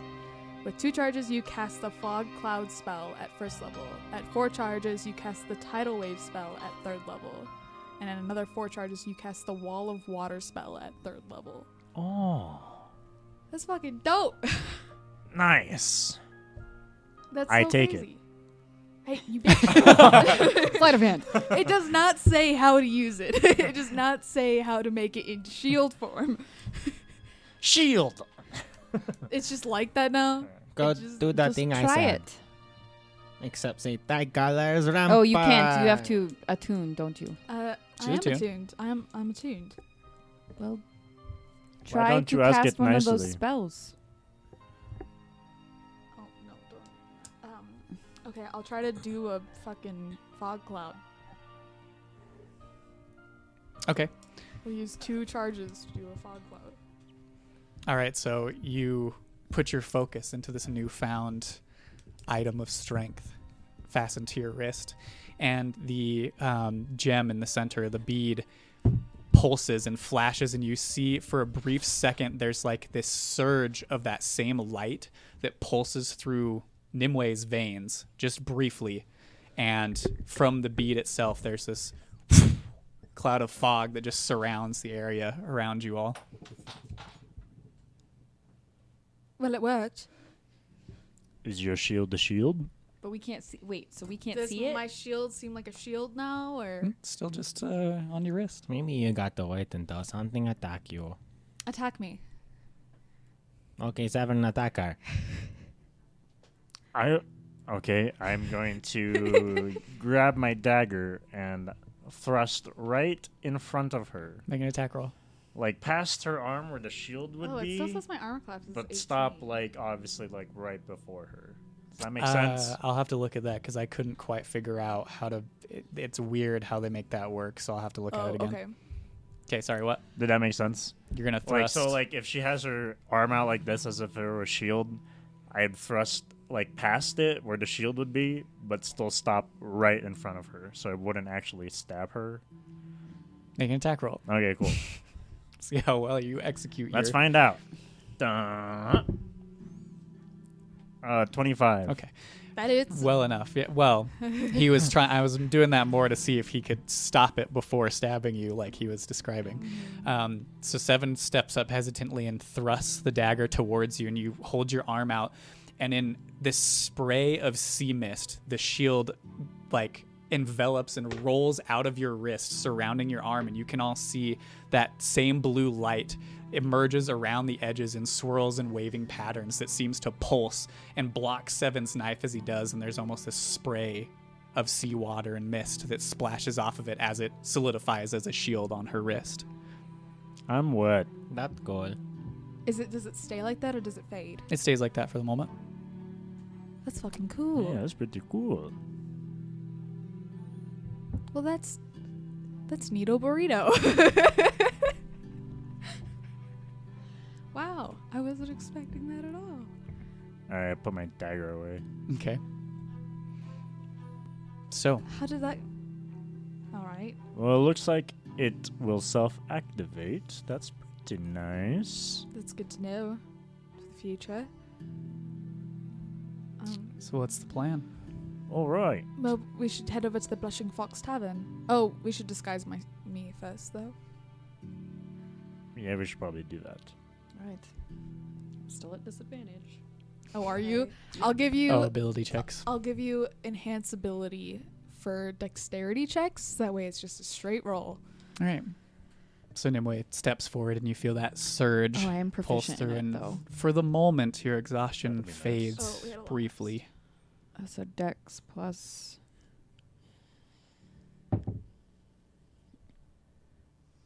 Okay, so Dex is 17. 22. 22. What is it that you're disguising her as? Like, what are you doing for this disguise? Just God, I don't know. How tall are you again? I'm 5'8". Just Oh, okay. Oh, you're I tall. don't know. Use like make her look like one of those people that works in like a temple or so. Like, I'm imagining like the Temple of Talos in Skyrim, Mm-hmm. where they just wear like robes and they have like the hoods up, and so you can't. And then I'll like I don't know, make her skin less blue. Okay. That would be helpful. Yeah, I don't know. I'd say with that roll and the stuff Unless you any have requests. available in your kit, it's not too hard to do to kind of like fashion a bit more of a deeper hood for her outfit and use like bits of like almost paint to just dab the skin and almost darken it, not from blue, but almost making it more like tanned skin that is similar to the skin of a lot of the humanoids that you would know within Farsolis. Doesn't look too far off, especially with that roll. But it, looks passable at the moment. Perfect. Great work. Let's go head over to the Blushing Fox Tavern. Okay. Are you just walking towards that way? I think that we should probably sneak that way. Yes, It's best to not be spotted as much as possible. that would be Okay, give very me wise. some stealth I rolls. will cast Pass Without Trace. All right. Ooh, natural 20. So 32. Oh, I got a natural 22. Hell Disadvantage though. Sorry. Isn't it at? Oh, is that- yeah, your dexterity Oh, checks are dexterity still checks, at yeah. normal. Yeah, that's right. So How long does it last? An hour. An hour. Okay. That's Perfect. A 43 for Very me. nice. 27. Yo, what the Wow, hell? okay. guys? You just had to one me. Oh, I got 30 as well. Okay. Okay. Not hard. You kind of slink your way up to the outskirts of the murk, and as you approach, you can see it's not, as Nimueh described, it's not like a lower class area per se. The buildings aren't run down, but definitely less fine than you can see as the hillside rises and kind of gets more towards the actual square of the city and towards the Verdant Keep itself. But you go in and it's morning. You can see there is kind of a bustle about the streets as you make your way through them, kind of sticking to the alleyways behind some of the buildings. And Nimueh, you would know the Blushing Fox probably to be about like 15-minute walk from the outskirts of the city. So you make your ways there towards that direction. There's one point where you step into an alley and you can see... actually, give me some perception checks, everybody.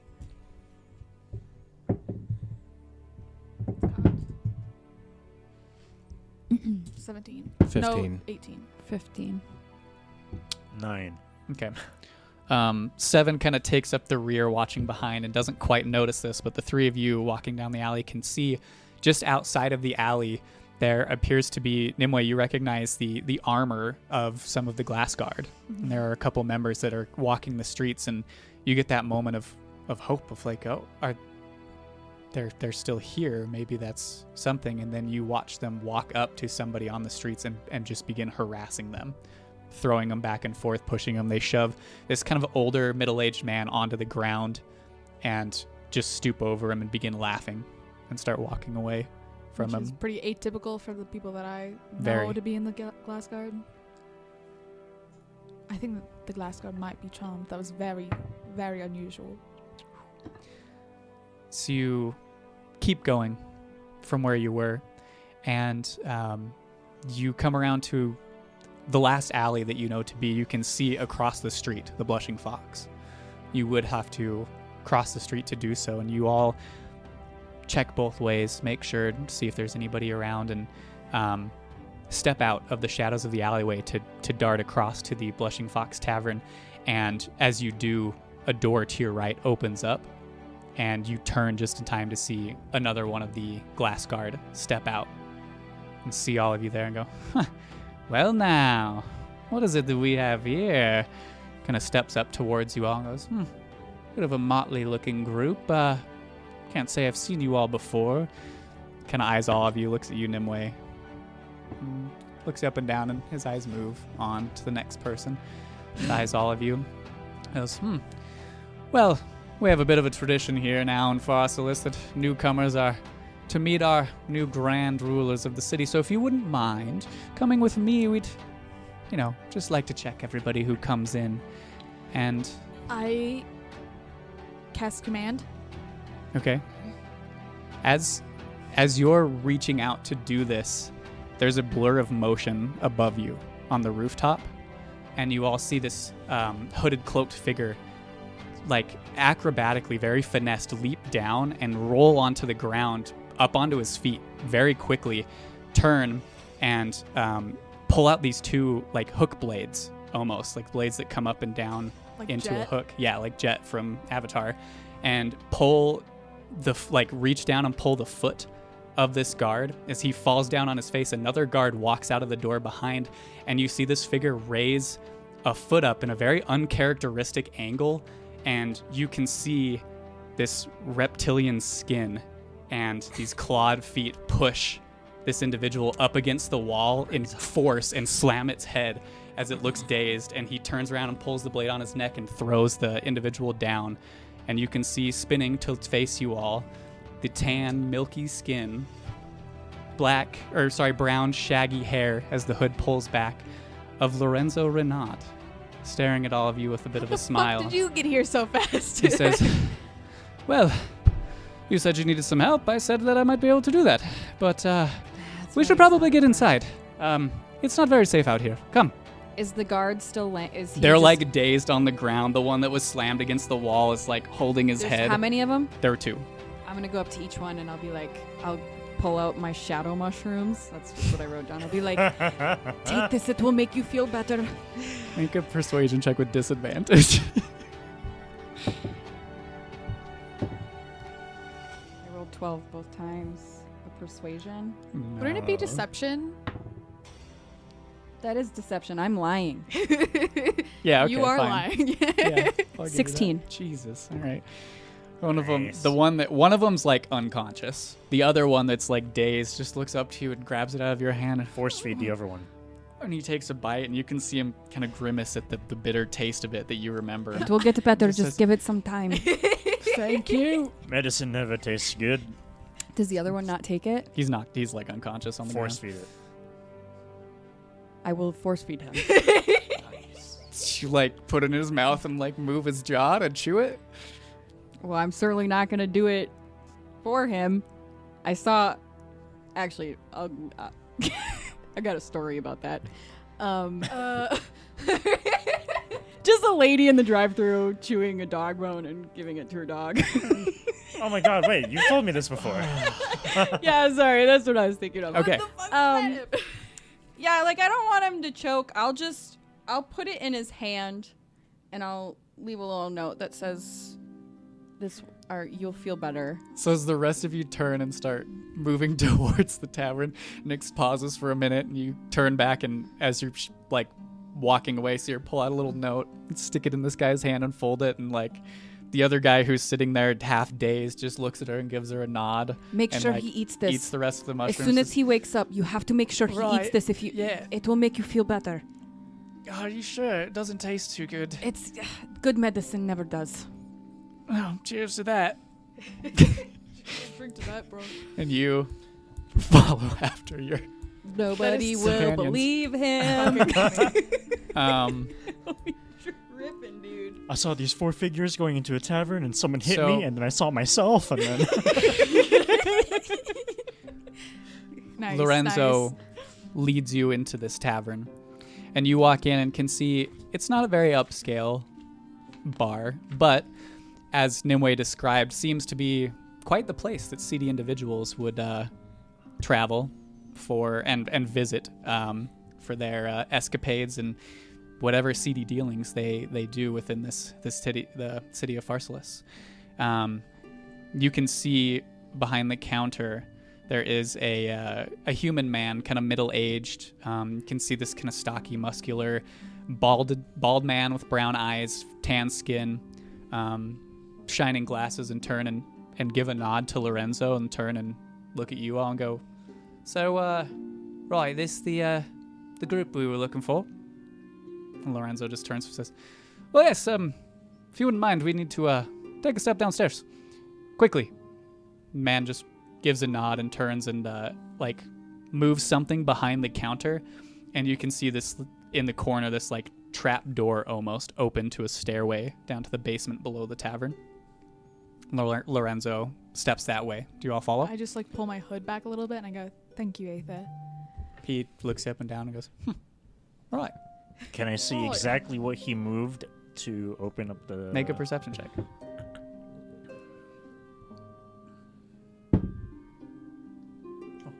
Oh, wait, that's the 50. Oh no, that is an 18. 24. 24. Yeah, you can see behind him there's like a series of taps, and it appeared to be one of them. One of them seems to be like a faux tap that was used as like Nice. a All right, handle. I keep that in Sick mind. as fuck. So you follow Lorenzo down these wooden steps down into this almost like hidden cellar-like area. And as you do, there are a number of other individuals down there. You can see some very seedy-looking folks with, my vicious-looking weapons on their backs or their hips, or even held just lightly up against the ground, standing around what appears to be a table. And the moment the trap door above shuts, Lorenzo kind of steps forward and goes, "Well, I have brought our esteemed guests. Please, no thanks is necessary." And he kind of steps to the side, and as the crowd, or the few people that are there, parts, you can see a man step forward, a younger male, muscular built, but more like sleek, like dexterous sort of way, not like thick muscles, but like, very tuned muscles. He has this black curly hair and this 5 o'clock shadow and deep green eyes, suntan skin, and stepping forward, you can see Adrid Silverbloom, the head of the Glass Guard, and he is no longer wearing his Glass Guard regalia, but he steps forward and kind of gives a smile at you all and confused looks for a second and then sees your face, and there's a confused moment. He steps forward and goes, "Well, back from the land of the living, I see." Adrian, it's so good to see you again. You as well. He steps forward, and as he reaches out an arm to give you a hug, there's another figure that pushes past him, and you see a shorter figure, a younger woman, more athletic build, this silver blonde hair with a slight wave, and the same gold eyes as Nimueh, tan skin as well. You see Tessa, your sister, as she pushes forward and kind of straight-faced, very proper arms behind her back, just pushes past Adrian and goes, "Nimueh, it's good to see you. I'm happy to see you're alive." She doesn't quite make eye contact, kind of just stares down and briefly looks up at you. I missed you so much. Yes, we all missed you here. It's good to see you alive and well. Can I insight check to see? She always acts like that. Well, You wouldn't know that, Yeah, but Sure. yeah. To see if she, I don't know, to see us in fucking words, ulterior motives. Dang, I rolled an 18 and a 20 at disadvantage. Holy shit. Damn. So that's a 22. This is judging by Nimueh's reaction and just this figure in front of you. This seems normal to the two of them. Okay. Yeah. I don't reach out to hug her because I know she doesn't like to be touched. She sees that moment, that pause where you move and then stop yourself, and she kind of has a grateful sigh a little bit, and Edred again kind of turns around again and goes to give you a side hug. And then I wheel on Lorenzo and I say, "How the fuck did you get here so quickly? We had to walk through fields and forest, and we had to cross a lava river to get here." Well, this sounds like a good story to tell me at some point in time, but well, being a seeker has its privileges. If you had made your way to Whitehorn, maybe you could have utilized those as well, seeing as you are seekers. But I'm here now, so... You fucking joking my ass. I'm sorry. Really, it It is so good to see you. It's good to see you as well. And you can see him kind of holding back, hesitating a little bit. Dude, this is Lorenzo, the then I tides go give him a hug. Tail runs up in between you and kind of hugs him, and you can see him. Oh, Talon. He reluctantly reaches around and gives you a hug and goes, It was very good to see you. I'm glad to Looks see like all of you you're still well. Used to your leg now. Yes, it took much work over the last few months. I was hoping to show off a bit when you visited Whitehorn. This is all I've really been focusing on. Well, you showed off here, and I'm very impressed. Well, my friends needed help. And he kind of gives you a look. He turns back to Tail and gives you a nod and says, "So, I believe we have a lot to discuss. Things are a bit more dire. I think we need to fill you in on some stuff." All right. And Adrid kind of turns to him, turns to all of you with the smile fading a bit. Says, "Yes, we have much to go over." And that's where we're going to end our session for the evening. Sounds good. Thank you for watching, everybody who's still here. Sorry, it was a bit of a longer one, but we didn't play last week, and I really wanted to get to this point. So, And we level up. It was only 23 minutes over our usual time. yeah, it's not too bad. But thank you for watching. Congratulations, Mackenzie, on the dice bag if you're still watching. And we love you guys a ton. Thank you, as always, for your support. Go check out Between Lewis and Lovecraft. because their podcast is great, and the Players Guild that they're doing is also really fun if you want more D&D. But we will be back next Monday at 6 p.m. Mountain Time, and until then, we hope you all have a really good week. And we love you guys. Heck yeah. Bye.